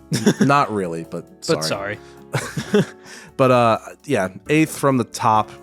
It's just a fantastic album to listen to, and I haven't listened to it in a little bit, like in full, but honestly, like next Halloween, I'm kind of looking forward to it. Hell yeah, man. Maybe even before that. It is the perfect time. And I'm glad it got this high as well. Oh my god, it's a fucking banger. Yeah, all the way through. But I'll save my thoughts for when I get to it. Because at number 8, I have an album that I quite like, which is Dreamboat Annie by Heart. Go off, AJ. I think this is arguably like one of the best debuts by like not only like a female-led artist, but just like by like any artist from the 70s. I think that there's just a really solid array of tracks that are super impressive for like a first attempt. I think Ann Wilson is a phenomenal vocalist. Like you said, she just has so much energy that really kind of carries this entire band and just really kind of shows the direction that she's trying to go in such a clear and engaging way. There are so many great moments of like catchy songs. Like a lot of these could be singles. Like Crazy on You is a fucking banger. I love the drum work and the guitar work, both on that track and all across the album. I think Magic Man is such a phenomenal opener with that bass line, as well as that guitar solo. I think Love Me Like Music is one of my favorite songs of all time. Like, I understand why. Even like not just ballads, just as a song, I think it's very sweet as a sentiment, and I think the way that it kind of like moves and develops is just so engaging and just really sweet that it kind of applies to just a lot of just romantic things in life. I think How Deep It Goes is a pretty interesting choice for a single, but it is still really good. I forget what the third track is called, but the super proggy, the Time one, that one is phenomenal. I love that one all the way through. I even think the first two parts of the Dreamboat Annie suite are also really well done, and I love how different each part sounds too. Yeah, no, I did like the first two parts for sure. Yeah, like the acoustic and like the banjo inclusion on the second part of Dreamboat Annie, which I believe is just Dreamboat Annie proper. Is Supreme, dare I say, Supreme Boat Annie. There's the reel right there. I feel like that's just such a fun inclusion. It really adds to the overall tone of this album. There's a lot of different avenues that they kind of like cross, but it all just kind of blends together in such a really cool, like hard folksy rock album. And I feel like they nailed it like from the get-go. And I feel like it kind of is unfortunate because it's like their peak and they kind of keep kind of going down from there. Even with Barracuda on their next album, I feel like I prefer a lot of the tracks on this album to that song. And I think this is just a really great album. Check it out. If you're into just like classic 70s rock, you'll find a lot of good stuff on here. So yeah, Dreamboat Annie, number 8. It's definitely one of the ones. I mean, there's a lot of dog shit albums in the 70s too. But like, it's honestly like kind of an underrated cream of the crop album. I would agree. I feel like. Yeah. I'm very curious to compare this album to like other stuff in their discography if I get around to it. I haven't really listened to like a lot of their full albums after this. I've only heard like songs, but I feel like this is kind of like the pinnacle of like what they can do. Gotcha. Well, guys, how do I get you alone? Because you're talking about number 7. Indeed, which is A Day at the Races by Queen. All right, Matt, go off. Well, as you guys are well aware, Queen is one of the like Well, one of the first bands I ever got into when I was starting to like care about music listening in high school. And this album has a lot of tracks on it that I started off listening to and like knew about Queen, but then would later on like have other tracks on this album that I would really come to appreciate. And I think the combination of those two things definitely show in the episode that we reviewed this on. I really enjoy just like every single track on here, so allow me to briefly tell you what's going on about every single track, except for track number 7. we're gonna kind of which one could that be? we're gonna kind of gloss over that one. Tie Your Mother Down is just a crunchy, like fucking callous, almost like rowdy opener of a song. A family member, when they heard that I liked Queen, they're like, "Oh, I love the song Tie Your Mother Down." I was like, "Oh, okay. I wonder what that's like." And I listened to it and I went, wow, this song is like kind of ass, but like in a good way. But I love it. It's brown. It is. Brown's a good way to put it. Wow, that's weird. Queen, they were kind of brown. They're proto-brown. Interesting. Which is funny because I wrote a song called White Man. Except on track 7, I was just about to say. But I do love how crunchy it is. I love how it kind of feels like you're like almost in a weird like rowdy club, like watching people beat the ever-living piss out of each other. And Freddie just like says nonsense the entire time. Exactly. He's just trying to fuck, but people keep getting in the way of that. It also bookends with the closer, which I love with the reverse like music. You Take My Breath Away, in my opinion, is one of the best Freddie like solo piano ballads of all time. It's so captivating in his performance. You feel the ache that he feels for this person. Long Away is a track that very much grew on me. I always kind of glossed over it whenever I would listen to the album in the past, but I definitely upon like our review, I think I gained an appreciation for it because it's at least pleasant, and Brian May should be given more writing chops. Totally. I'm saying this as if he hasn't had like a long, prosperous career. You know, they're really sleeping on Brian May of Queen Come on, right now. Lambert, step it up. Yeah, please, for the love of God, give him his chops, man. But definitely, it's not the one that I gravitate the most towards by any means, but like it's good. Yeah. Millionaire Waltz is just an amazing composition of a song that's almost, in my opinion, like Bohemian Rhapsody Part 2. You could tell they were kind of going for that. But it's different and it stands on its own. Oh, without a doubt. Innuendo is Bohemian Rhapsody Part 3, in my opinion. Dude, yeah, for real. And it's a pretty good trifecta of like 3-act structure songs, in my opinion. You and I is just a banger of a track, and I love just how like upbeat and happy it is, and just like that feels like quintessential Queen to me. Like crisp autumn morning, like windows down. That is You and I. Fuck yeah. It's like, let's go apple picking. That's what I think of when I think of Queen. Yeah, listen to the subtext, guys. They love their apples. Yeah, you know, say what you will about that John Deacon. He fucking loves his apples. Somebody to Love is, of course, a fucking classic. Besides it being a great song, I have fond memories of it because when I went to Spain a couple years ago, I sang it really drunkenly at karaoke. And it's just an amazing like anthem of a song about something that I think everybody goes through. Plus, you know, the vocals on it are just crisp as hell. White Man, Good Old Fashioned Lover Boy is track number 8, and it's, I think, even though it's like a popular song by them, I think one of the most like underrated of the popular tracks of I would Queen. agree. Like, I didn't think it really got its flowers until like around the time of the Bohemian Rhapsody movie, because that one feels its vibe should not work.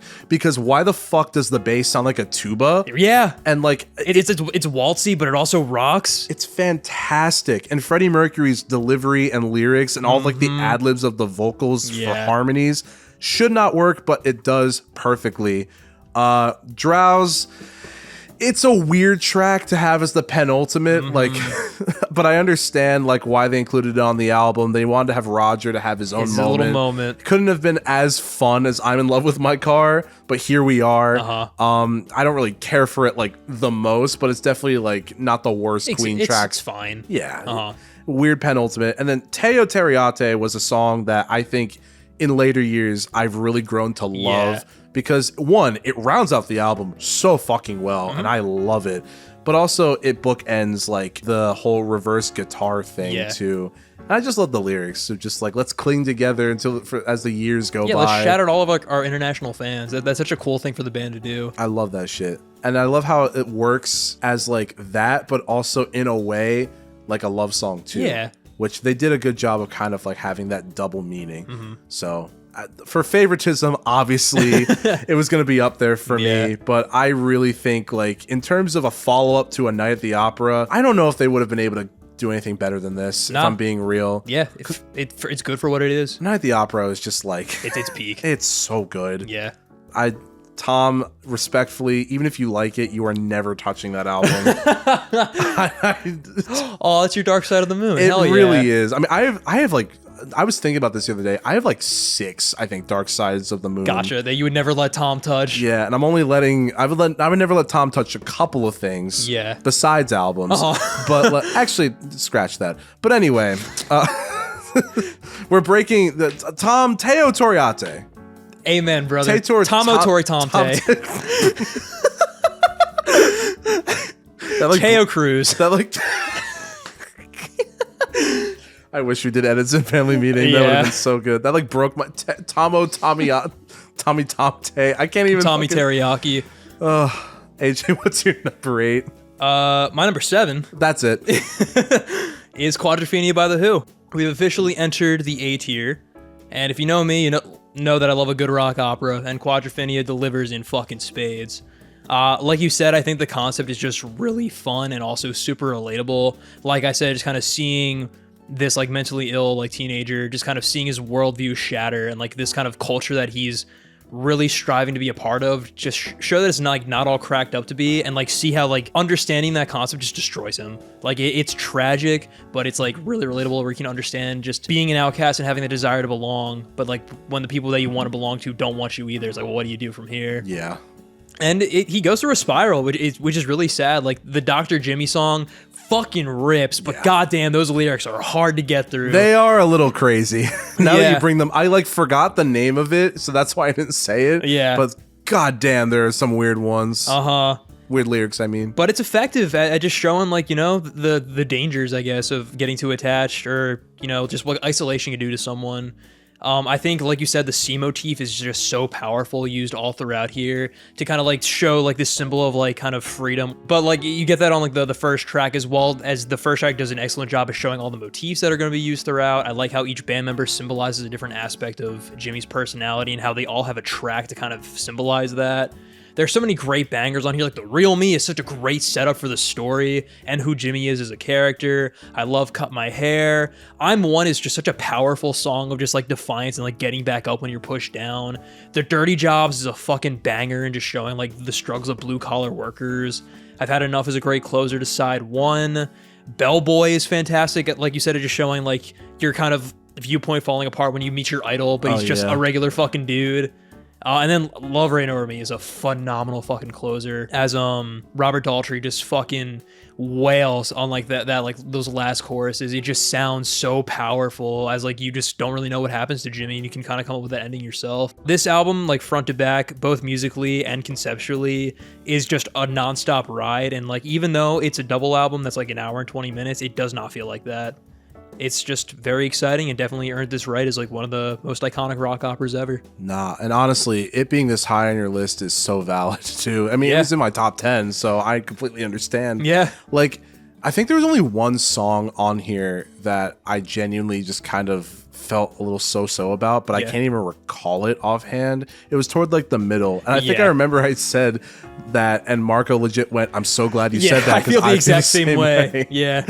Yeah, Marco, thank you for bringing that on, and thank you for being on the show. This album is fucking legendary, and so are you. Status.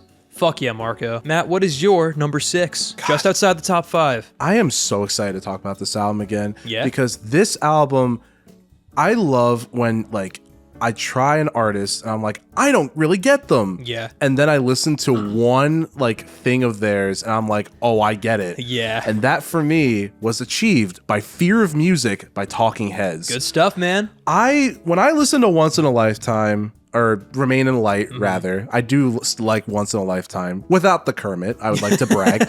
But like, it did not click for me when I listened to Remain in Light. Exactly. Like, I remember liking bits and pieces, but I remember like the loops kind of got on my nerves a little bit because I felt like, although like they do very much have good instrumentation in that album, the loops kind of like overtake a lot of like the song's composition work.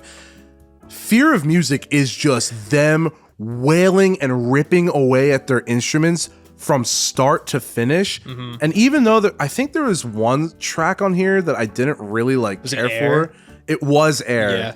You are correct. It was in fact Air. It's still not a bad track at all, and honestly, I could see arguments for no skips on this album. Yeah. I Zimbra, fucking amazing. Some of the best like rhythm and percussive work, I think, on the entire album, but just like that I had heard in a while. Mind is a really good one. Kind of gives like the frantic feel. Yeah. I always love to feel like a nice, like, it's a nice wanted stress listening to Talking Heads. Exactly. Yeah. There's a little bit of discomfort, but you want that. They're so good at their instruments that it stresses me out. Yeah. That's kind of why I like this album. I want to be David Byrne, but I can't. Paper is a fucking banger. Yeah. It's so good. This is one that I listened to over and over along with Cities. Just the frantic nature of trying with both tracks to just take in what's around you. One of them is trying to jot it down on paper as like Colin was kind of speculating with the lyrics and how frantic they are. Cities is just fucking awesome because it embodies what it's like to be in the center of a city as just all the city Shit life just is happening around you. Life During Wartime is just a fucking like exemplary track of what it's like to like, I feel like, paint pain in music, but also make it kind of funky at the same time. It's like a subversion a little bit, kind of hides like the darkness like underneath. Memories Can't Wait. I've heard good covers of this track, and also just like the OG is very good. I think this is the one. This is the one with Living Color. They did like a cover of it. So, yeah. Guys, I do remember that cover. Please go listen to it. It's Colin is correct. It is one of the best covers of this song, like, of all time. Air, while I'm not like the most fond of it, because I think I was also getting like a little fatigued with the album at the time, and it's just like not one that I gravitate towards. It does really good like synth work. And like it still is Talking Heads through and through.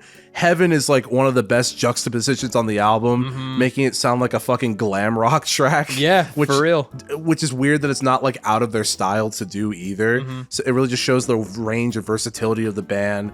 Animals is goofy and I fucking love it so much. Electric Guitar is really funny. It's the perfect joke track. Perfect joke track, and I love how it pokes fun at people just being like, that newfangled rock music. It's such a banger. Great commentary. And then Drugs, honestly, one of my favorite closers from this season. Because just the distorted, like drawn out, almost like...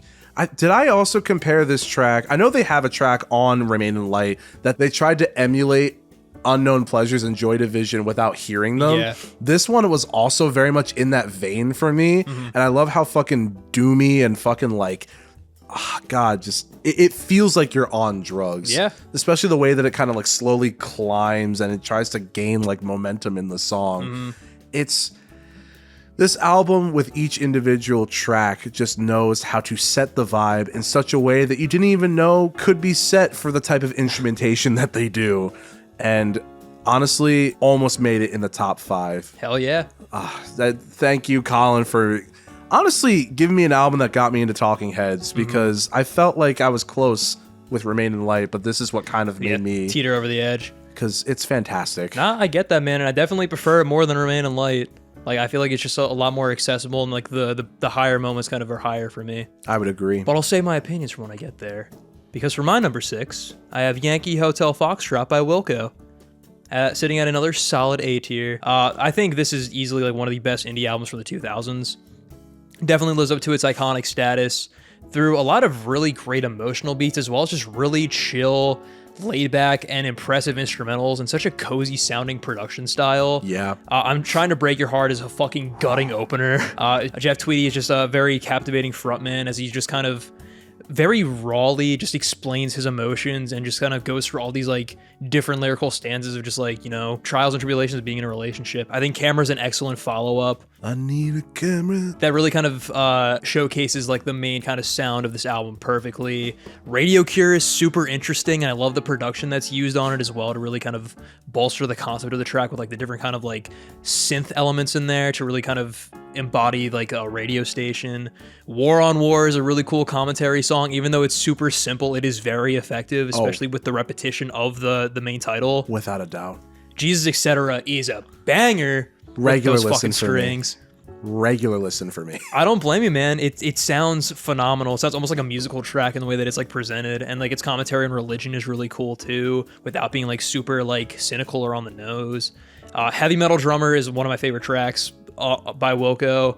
I think it's just such a fun exploration of like nostalgia and how like you kind of grow out of it when you see it in like a different kind of perspective when you're older. And the instrumentals on the track also fucking rip with just how fun the drums are and how it is not a metal song either. God, and it has so much lift too, especially toward like the end half of the song. Exactly. I think Pot Kettle Black is another favorite. I just love the overall concept of just kind of like self-improvement, or kind of like watching someone go through that similar phase and kind of like you kind of calling them out on that. This is just a really great album front to back. I love the themes that they explore. It is perfect for the time that it came out in, and it is still relevant today, which I think is super impressive. The drum work is some of my favorite. I think Jeff Tweedy is such an engaging frontman. I love the different kind of guitar styles that they use all throughout here. And it feels almost like a cozy listen, even though there are a lot of cold, isolated moments. I think that's a really cool identity that this album has over a lot of others. So number 6, and very well earned. Normally, when AJ and I like connect in album placement, I like to chime in. Yeah. Because this is my number 5. Hey, look at that. But honestly, you encapsulated like everything that I love about this album with everything that you said. So I don't have too much more to add. Cool. I fucking fell in love with this band because of like the listening junction, especially. Yeah. Like I had heard Jesus Etc. a few times and went, I vibe with this. Let's keep it going. But then like since our recording of that episode, I have been like non-stop listening to this album. Man. It's just, there's no misses. The production is awesome. I love the weird instrumentation setup that they have of putting a fucking like Nord or a Rhodes through a wah pedal, making it sound like a radio that's chiming to life on some tracks. Jeff Tweedy has just these sort of like, I want to describe his like lyrics as acidic almost. Yeah. Like but like only slightly acidic, where they kind of sit for a little bit, but then they sink in a little bit more as you think about them and think about how it relates to you. It's a phenomenal album. Honestly, if you're just into music, I would argue just like you should listen to this at some point. I would say it is essential listening, not only for the 2000s, but just like rock in general. For sure.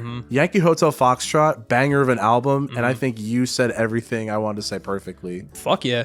Well, thanks, man. And if I go to my number 5, I think you said everything pretty perfectly about Fear of Music by Talking Heads, too. I honestly, if you still want to go off, I want to listen. Like I said, I think this is my favorite Talking Heads album, and I definitely appreciate it more than Remain in Light. Like you said, I never quite clicked with Remain in Light. Like I still like it, but I feel like Fear of Music is just everything about Talking Heads I love just kind of exemplified. I love just the instrumental setup, just with how the guitars play off each other, especially with David Byrne's lyrics, and how the bass and the drums perfectly combine, especially since they are married in real life. That's really fucking cool. Oh yeah, I forgot about that. There's a lot of great drum work, a lot of great rhythm stuff, especially on Izumbra, such a great opener, and so cool how they make use of percussion in both the vocals and the percussion itself. That's so fucking fun. Cities, I think, is a top 10 Talking Heads track. Such a banger. I love the studio imagery and how they utilize it to basically carry on the beat as well, like the banging anvils and stuff. That's such a cool idea to really capture the idea of living in a city. I think Heaven is such a beautiful ballady track, and glam rock is a great way to put it. It's such a nice calm down from the chaos that like comes before it. And I love the commentary as well, where talking about while heaven is paradise, it's also boring. So it's like, living in the real world is really what we should be focusing on. I really enjoy Air, even though it's not your favorite. I just love how different it is. I love I forget what the bass's name is, but her doing the vocals is a really kind of fun change up and a really neat hook, as well as just how like spacey and groovy it sounds. I think Drugs is a really cool closer, and it's honestly kind of perfect for just like the overall concept. Fear of Music is just a really great album front to back. Thank you, Colin, for bringing it on. Thank you for being on the show. And for real. Yeah. I think we kind of said our piece with that. It's such a banger of an album. Oh my God. Honestly, me just talking about it, I kind of want to listen to it on the ride home. Hell yeah, man. But another album that I will very often listen to on my car rides is Ram by Paul McCartney. Hell yeah. Because that's how I discovered it.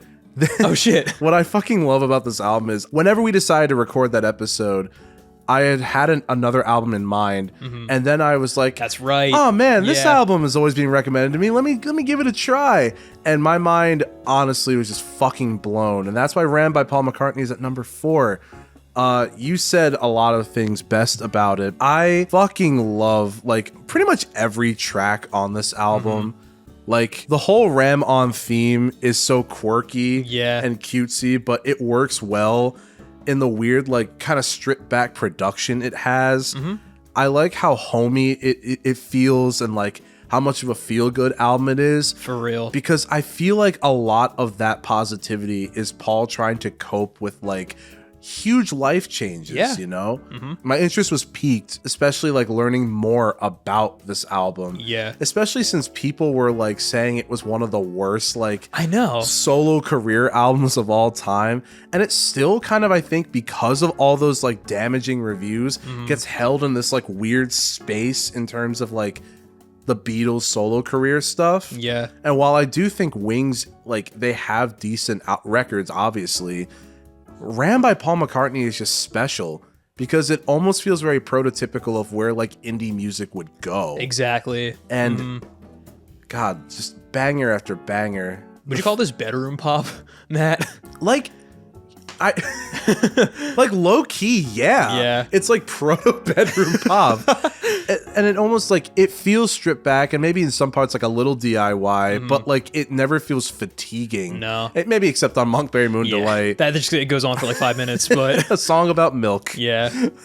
That, ladies and gentlemen and non-binary pals, a song about milk. That is what that song is about. That is 100% canon. He is not lying. He's really not lying. Yeah. Dear Boy, fantastic. Too Many People is just a great closer, and I love how even though he's talking kind of about John and his way of living, he's not really being attacking about it. He's being just kind of more I feel balanced, especially in comparison to John's response track, which was way out of line.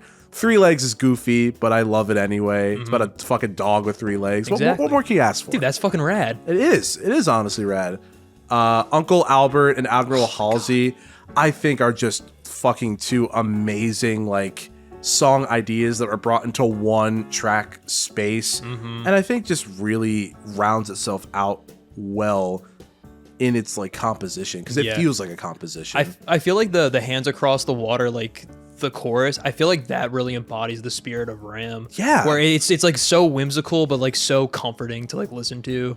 The person who fucking said, "Oh, Uncle Albert's a good song, Admiral Halsey's a bad song," you just hate life and hate being happy. Low key, that's what I take away from that. Yeah. Smile Away is a banger. I listen to that on so many occasions. Just a really good fucking roots Roxy track about with hippies. About hippies. Yeah. And just kind of going away from the psychedelic craze that was most of the end half of the Beatles' career. Heart of the Country is a track that honestly kind of grew on me its simplistic nature and also just the sort of bluegrassy roots that it has. Eat at Home is a banger. Yeah. It's a fucking banger. That is a good one. I will listen to that on any given day. Long-Haired Lady grew on me. I know I kind of criticized Linda's vocals in that being a little fatiguing. Yeah. But I think it works. And I think for the overall concept of the album and all of her contributions, it works in spades. And then Backseat of My Car, as you had mentioned, is just a really good closer. And I think just a good song about capturing your youth and what it means to be young. Exactly. Without telling me. Yeah, it's just it's the spirit of like learning these things for the first time, like being in like your first relationship, sneaking away to have these special moments between just the two of you. I feel like just instrumentally, it really captures that vibe perfectly, especially during the string break. It's so beautiful. I think honestly, what I love about the album, last thing I'll say, it's just like it really just kind of proved that the whole whimsical, kind of silly, like playful nature of the Beatles is like songwriting and song structure. That was Paul, you know? Exactly. He embodied that. And I think that's the part of the Beatles that I like the most. And the fact that he kind of gave it to me for a full fucking album. Yeah. I can't complain at that. Exactly. All those people who did back in like 1970 something. Yeah, they're fucking wrong. Go fuck yourself. Even you, Ringo. Honestly, yeah. And he made fucking Ringo the Fourth. You bite me. There's not a single good song on here. There's not a single good album in your career. Like, at least Muzak to my ears, what John Lennon said, that's funny. At the very least, like, I could chuckle at that. Ringo's just being a dickhead. Like, what, you have the audacity. The fucking, what's the one song he has? It's like, every time I see your face, it reminds me of the place we used to go. Like, every single one of his songs sounds like that. Yeah. It's like, you have the audacity to tell me there's not a single good song. Oh, that's insane. Fucking funny, man. Oh, Ringo. Oh, Ringo. Well, honestly, seeing you go off on Ram was definitely very fun, and I'm glad that it's kind of caught this wave of like reappreciation, like the modern age. I'm glad a lot more people are discovering it and like singing its praises, because it's definitely deserved. Oh, definitely. And the drummer, I forget his name, fantastic. For real.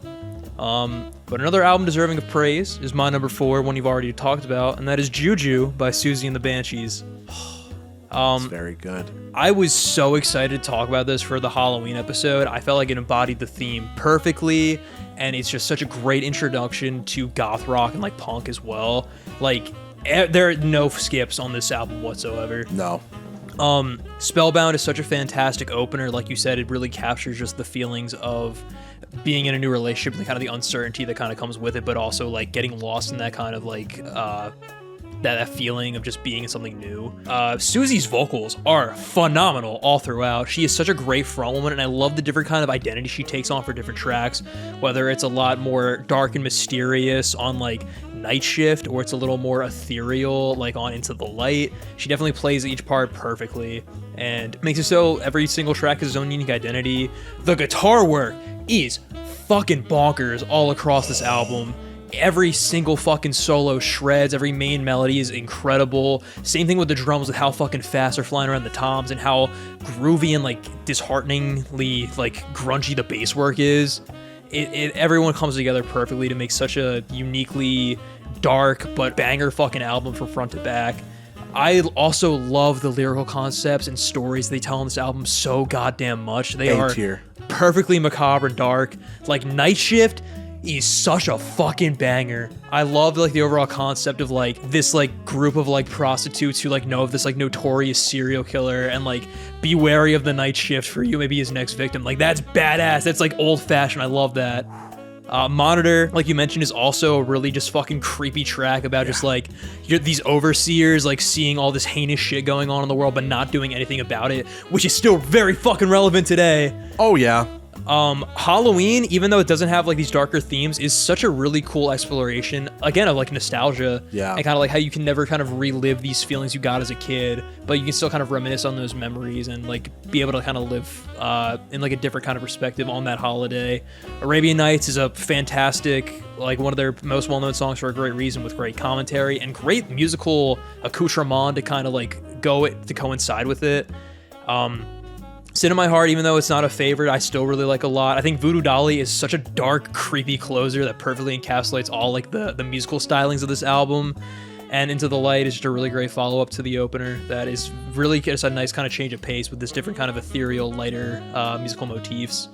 I fucking love Juju. This album is fantastic. Stays at a solid A tier, and I will be fucking ripping it every Halloween from here on out. It's so good. Honestly, like the only reason why it's not higher up is just from like, I guess just my personal bias of like preference of music, but it is one of the most cohesive, like sonically consistent, but like not in the Tom way where it's code word for bad. Yeah. Like, but like in the best possible way, and each track like having its own sort of characteristic, whether that's in theme, music, vocal stylings. Yeah. Dude, you know what one you were talking and I remembered? What's the one where like the drums sound so like impactful and deep and it feels like a ritual's going on?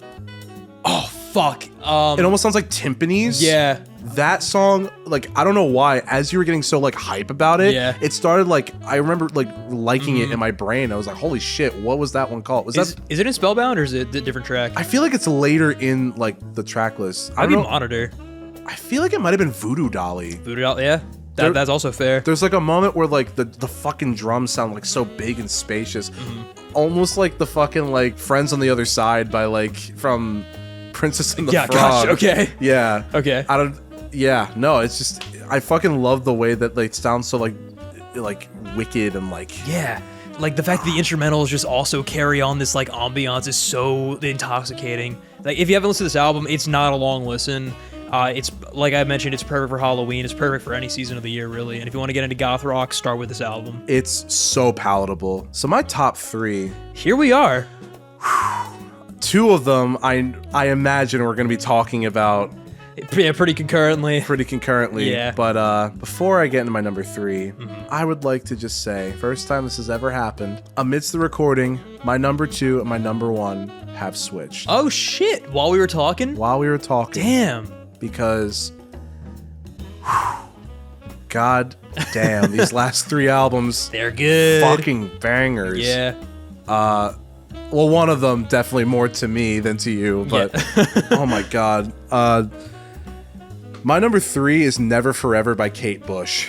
Hell yeah, man. This album like surprised me so much. I mean, I figured Kate Bush was like a really talented artist. Yeah. Because like, you know, I've heard her name thrown around in many of like conversations about unique music of the time. Because she was more like 80s. Yeah, 80s art pop. Like, I had only been exposed to Running Up That Hill. Yeah.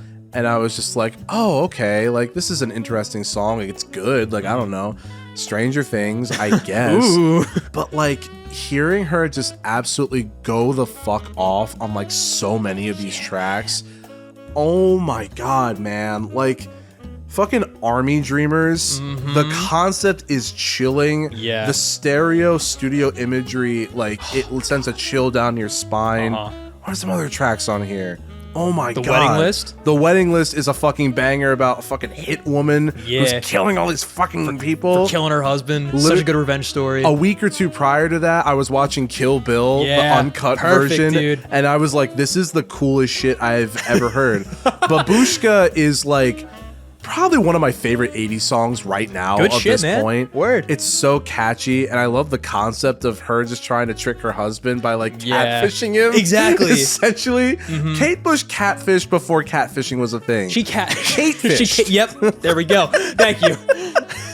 If there were bells right now, I would have rang it, but they're not. No, this is family meeting. No edits. Yeah, you could do just like one little bell. No. All right, never mind. But anyway, Kate Bush's album Never Forever, so fucking good. Oh my god, is it Egypt?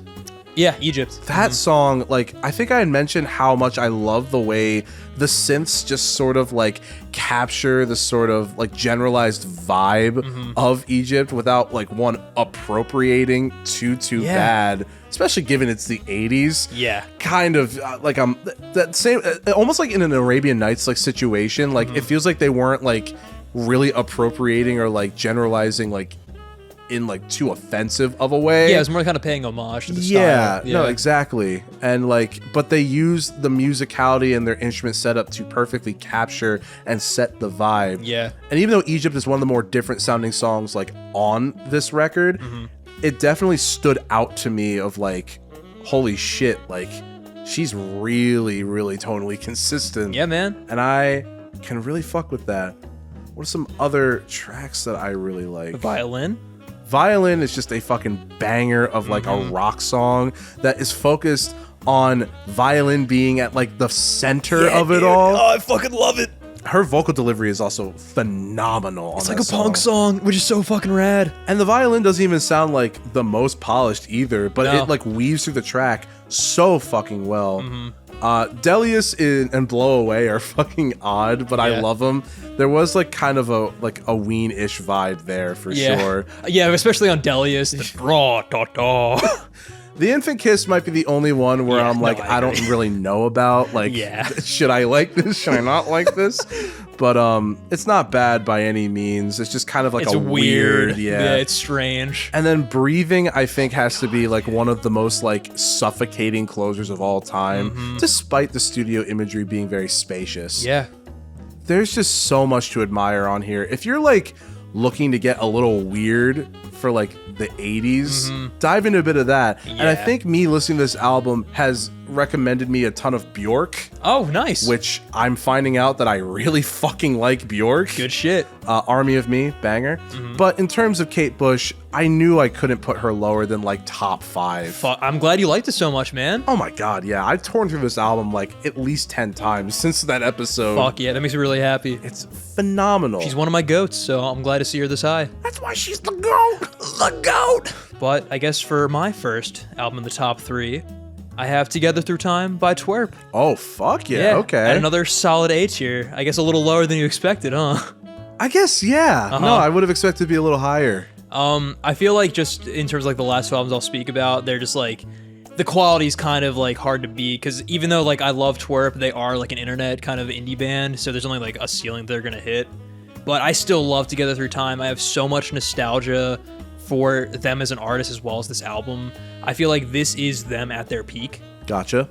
Even though they have albums like that have recently come out, like The Longest Weekend, that are match the quality like pretty consistently, I still feel like the magic of this album is just hard to beat. Yeah. Like every single guest feature on here is impeccable, and they all do different things, but they all fit the overall tone of the album very well, with being like togetherness and like through time in like a kind of like a timeless kind of way, while they also have like all these different features doing different things, makes it stay relevant, which is really cool.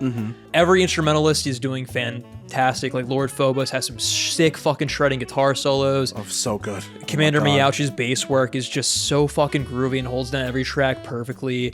I love Hav Hogan's drum work all across this album as well, especially on tracks like Phantom Racer. And Dr. Sung, even though he is speaking through a talk box, on the emotional moments, it kind of like pokes through.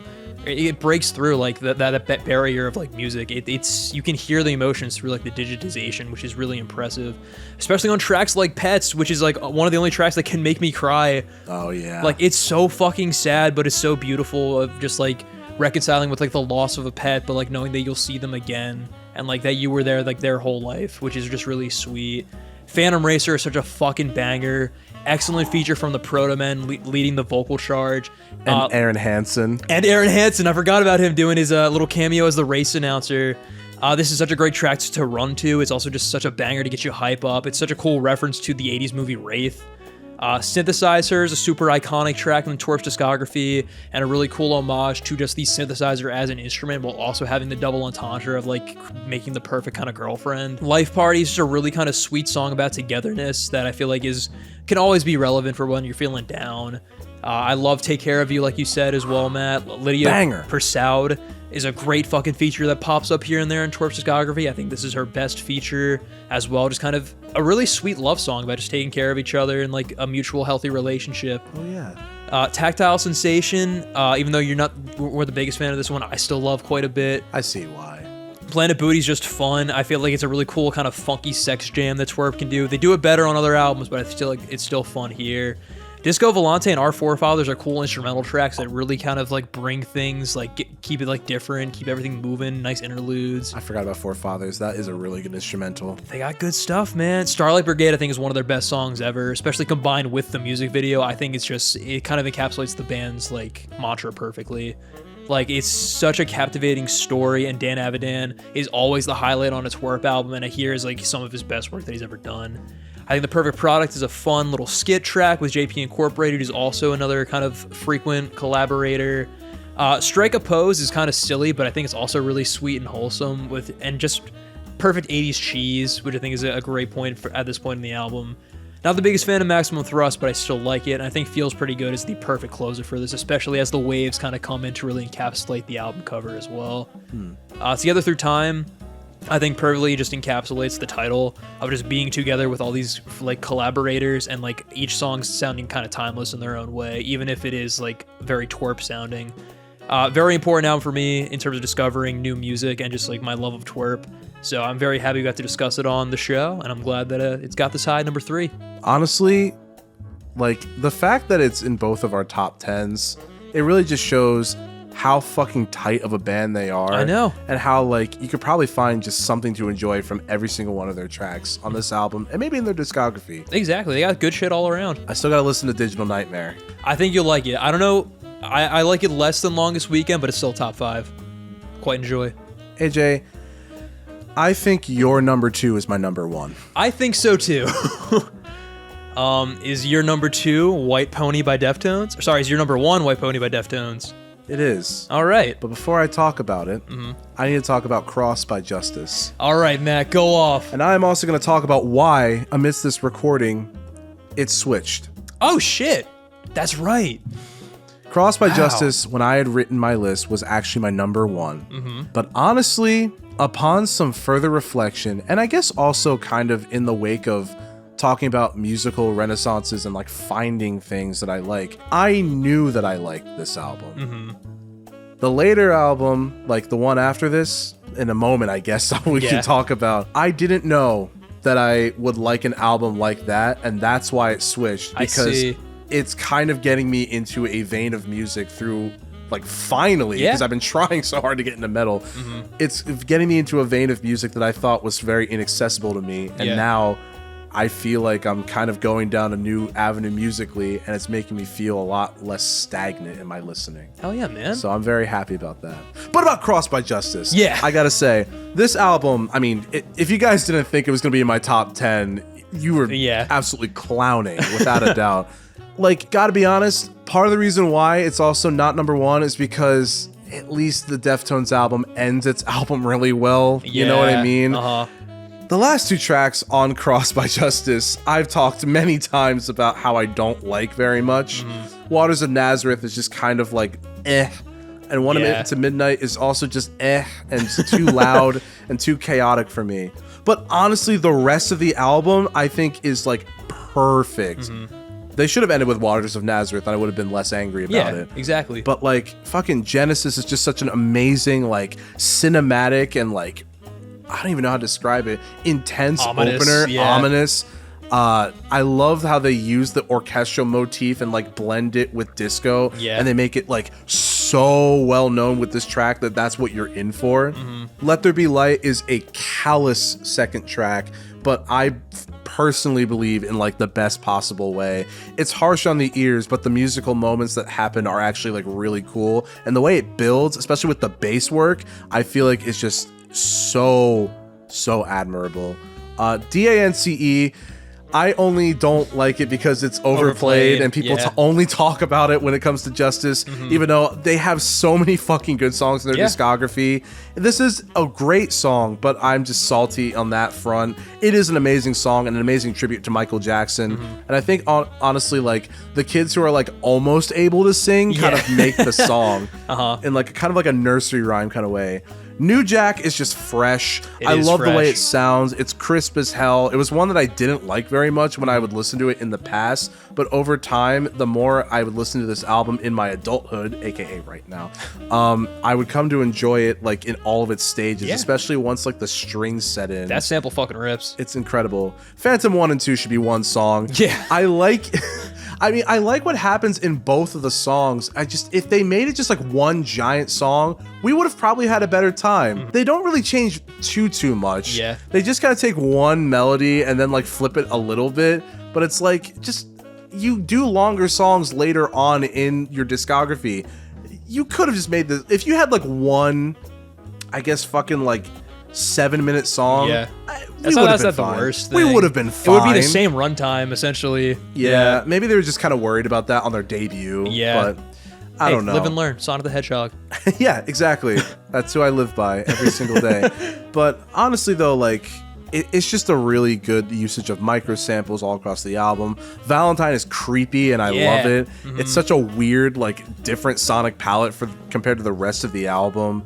The Party is such a stupid track, but unfortunately, I love it way too much. That's okay, man. Just not for me. I understand. It's just like the lyrics are so bad, but I feel like it does such a good job of talking about how whack a lot of these party songs are. It's like, tonight's the night kind of like vibe. DVNO is just a banger. I love like fucking satire of just this loser trying to get into clubs. Yeah. It's so funny to me, and the bad singing like makes it perfect. For real. Stress was like one of the first Justice songs I ever heard, and since day one it's just a banger after like banger listen just every single time I listen to it.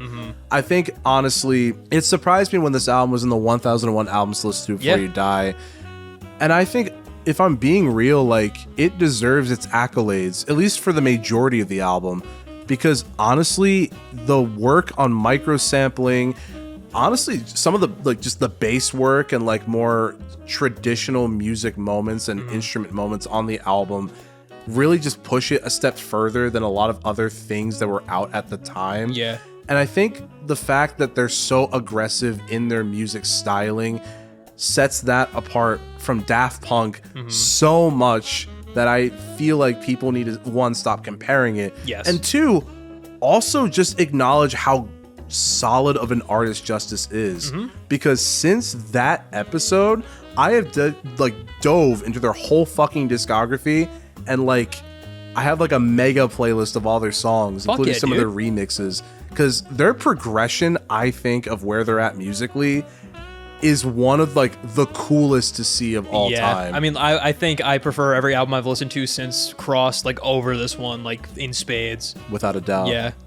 Audio, video, disco, it's like them using disco elements to make a faux rock album. That's cool. High key recommend. It's a lot less abrasive than this. Gotcha. So to AJ and also to anybody who doesn't like this album, give it a listen. All right. But Cross is my number 2. It's just epic. I fucking love it.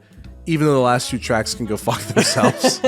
Well, damn, man. I completely forgot about Cross Will Be So Real. So that slipped my mind. Very silly of me to think that. But I'm glad that my number 2 could change your opinion so much. Yeah. You know, like, I think just the listening junction in the last few weeks at time of recording, this album from the rip just impacted me in a way that I didn't really think I needed to hear. Yeah. Deftones is definitely, I think, the artist that got me into heavy music. I mean, as well as like doing video work for Obsolescence, like that kind of was my kind of breakthrough to kind of like really kind of push me into that sphere. And Deftones was kind of like the first band where I was like, I like how this sounds. And White Pony was the first album of theirs that I listened to, and I can still safely say it is my favorite, like I said on that episode.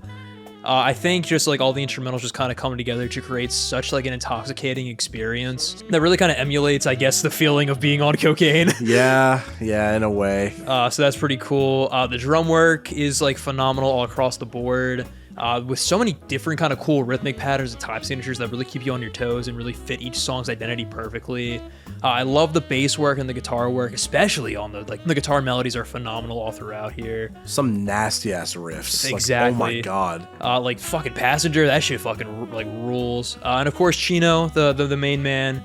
Not everyone's cup of tea, but I think he is perfect for Deftones sound, and like every single track that he's on, he just embodies like the personality and identity of the track perfectly. Back to School, even though it's kind of like a meme in the community, I think it's still a fun song. Me too. Yeah, and I'll still die on the hill that Pink, Maggot, and Back to School work well to kind of bolster each other and like work as bookends for the album. No, I completely agree, because honestly, before Evan and Ben had brought it up in the episode, look, you know, I don't take metal lyrics too seriously anyway, if I'm being real, whether that's new metal or alt metal or whatever the fuck. I just kind of thought they were playing it up for the album. I didn't think it was like a record, like pressuring to compete with Limp Bizkit type thing. I honestly think in terms of like, I don't know, the album's, if you could even call it a story progression, I think it works because of just the sort of like juvenile nature of the first track. Exactly. You going through a bunch of shit and then ending in this space where you're like, I don't know who the fuck I am anymore. Like I can grow past this now. Yeah. It's really, really cool. And yeah, perfect fucking analogy. I think Digital Bath is a great fucking like track.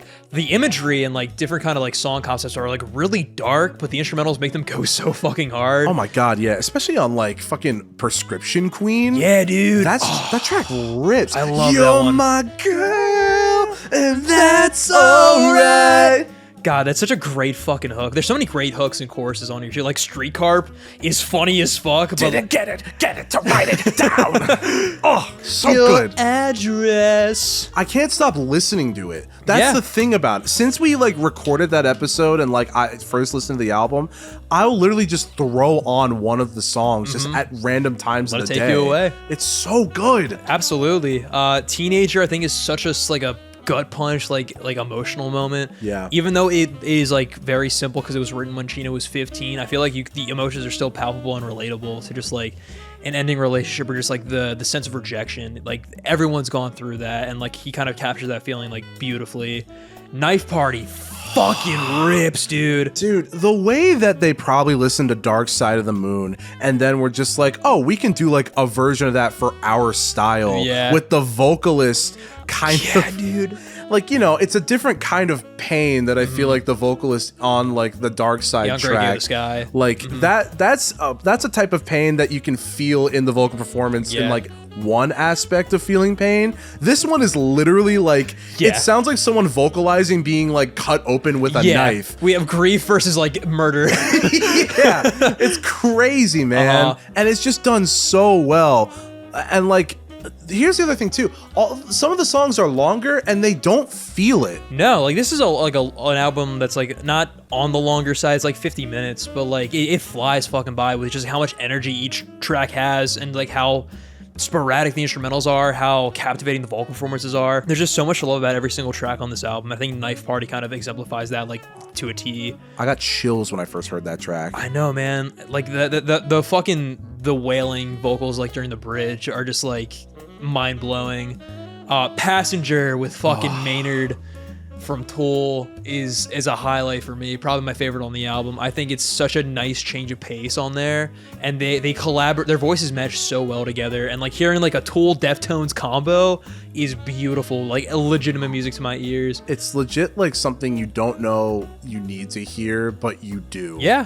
Like, also, I forget if it was you or one of my friends, because I was talking to a few of my friends about this album.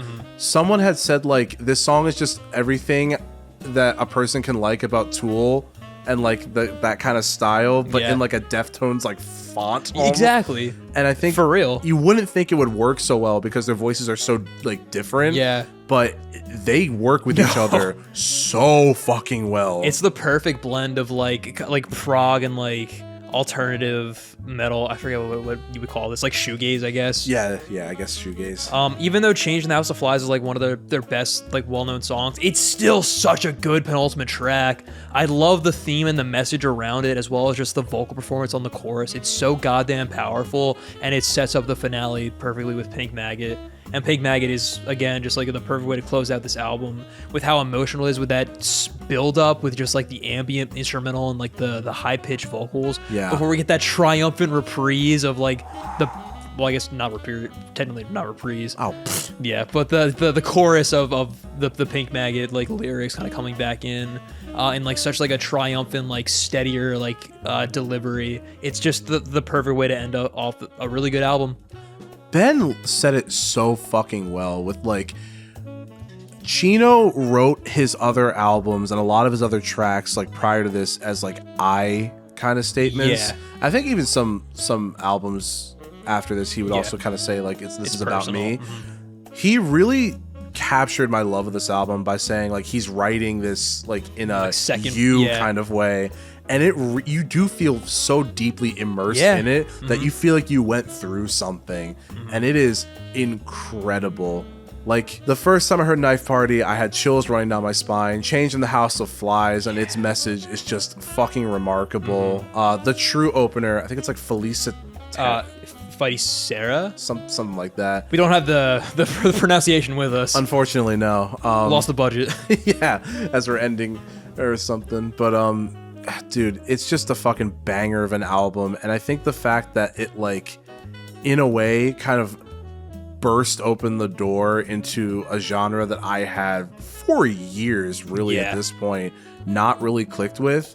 The fact that I found an album in a genre that, like, clicked with me and had me relate to it so hard, where in other iterations of this genre, I just, like, never really found myself within, like, anything like that. Like, I love Mr. Bungle, but, like, if you relate to Mr. Bungle, that might be a little bit, like... Dude, like, Dead Goon speaks to me. Yeah, you know, I really love the girls of porn. I just feel like he's talking to me. No, but, like, there's something so just deeply submersive and, like, just... It feels like you are, like, in it. Yeah. And I think that is what I love about it. And the fact that an album in a genre that I... at least before could have said, like, I wasn't really a fan of, made me feel so, like, made me feel something so deeply. Yeah. I feel like Justice, love y'all so much, but I knew I liked you already.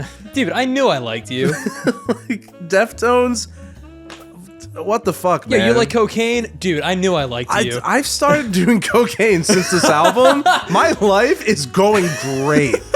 No, but honestly though, like, I think just from that fact alone of just finding, like, this album in a genre that I'm not, like, the most fond of. Yeah. As much as I love Justice, it's like, hey, I can't really say that they're as impactful this season. Yeah. Because I already knew that I liked them. That's a fair point.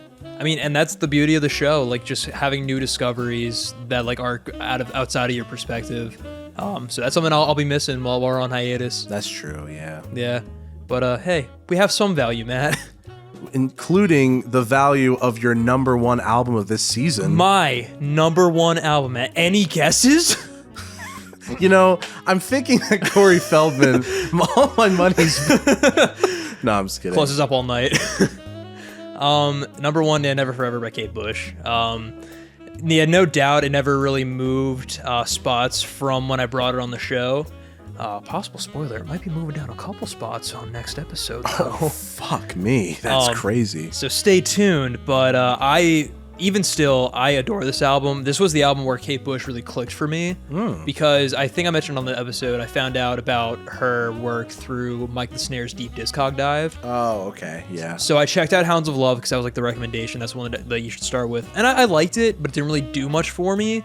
I listened to this front to back. I loved it. I was like fully in it. I went on like the full deep dive, especially with the Stranger Things craze happening around like the same time. So Kate Bush is a top 10 artist for me. I feel like this album is just like some of her most fun and like most like creative kind of songwriting. Oh yeah, and like definitely. song concepts. I love the storytelling all across this album. She's such a great storyteller, and all these tracks exemplify that perfectly.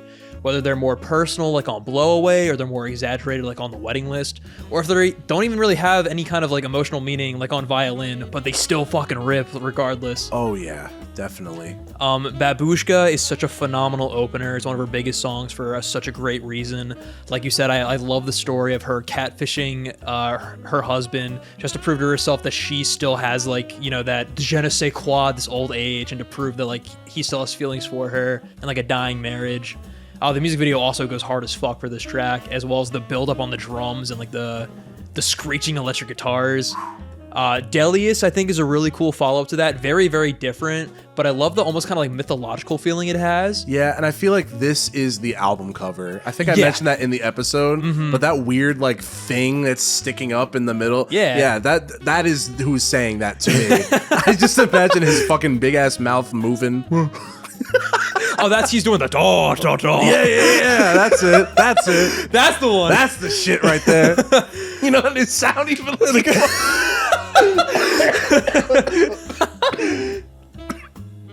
Oh my god.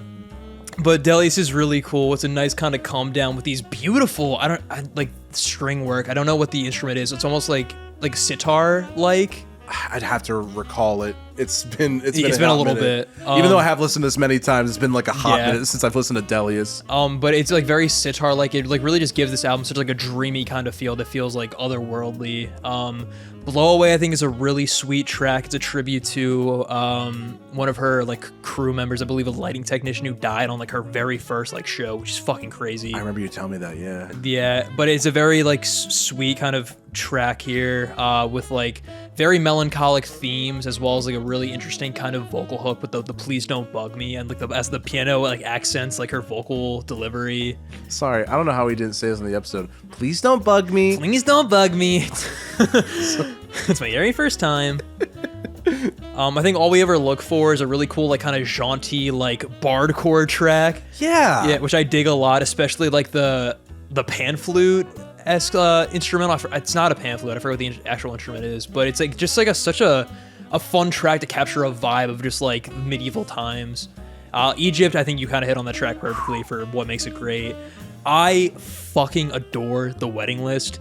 Easily like a top 5 Kate Bush song. I've been learning it. I've learned it on drums, which is so fucking fun. I love the story that it tells, and Kate Bush embodies this character and the feeling of revenge so perfectly. The story is so satisfying. It feels like a composition with all the different parts it goes through, and the build up to those choruses where those electric fucking guitars shred is such a good fucking moment. I love this track to death. Violin is a fucking banger through and through. Rips. Absolutely. And the fact that it's just a tribute to the instrument of the violin, but it sounds so badass is awesome. I love that. I love how like she blends like punk with like these like orchestral elements to like this concept that shouldn't really work, but it works perfectly for like what Kate Bush is as an artist. Infant Kiss is weird. A little bit, yeah. Yeah. I'll get it. I like that there's like an inspiration for like where this track comes from, and that goes for a lot of these tracks, like that she's kind of pulling from like classic literature, like things from her life to kind of create these narratives. But I feel like the delivery is like the weakest on Infant Kiss. Yeah, phrasing definitely. There's some. Yeah. There could have been a slight rewrite there. If they leaned into like more like the horror kind of aspects, that'd be cool. But the more romantic was not the right choice. Not ideal. Yeah. Army Dreamers is one of her biggest songs, and it is really chilling. Is the perfect way for it. Like you said, like the different studio imagery, like the constant knocking, and the shouting in the distance. It's so haunting, and like the kind of overlapping, like kind of back and forth vocals on the choruses, where it's like the constant like doubts and like woulda, shoulda, couldas. It's just such a tragic song that really kind of embodies just like the horrors of war.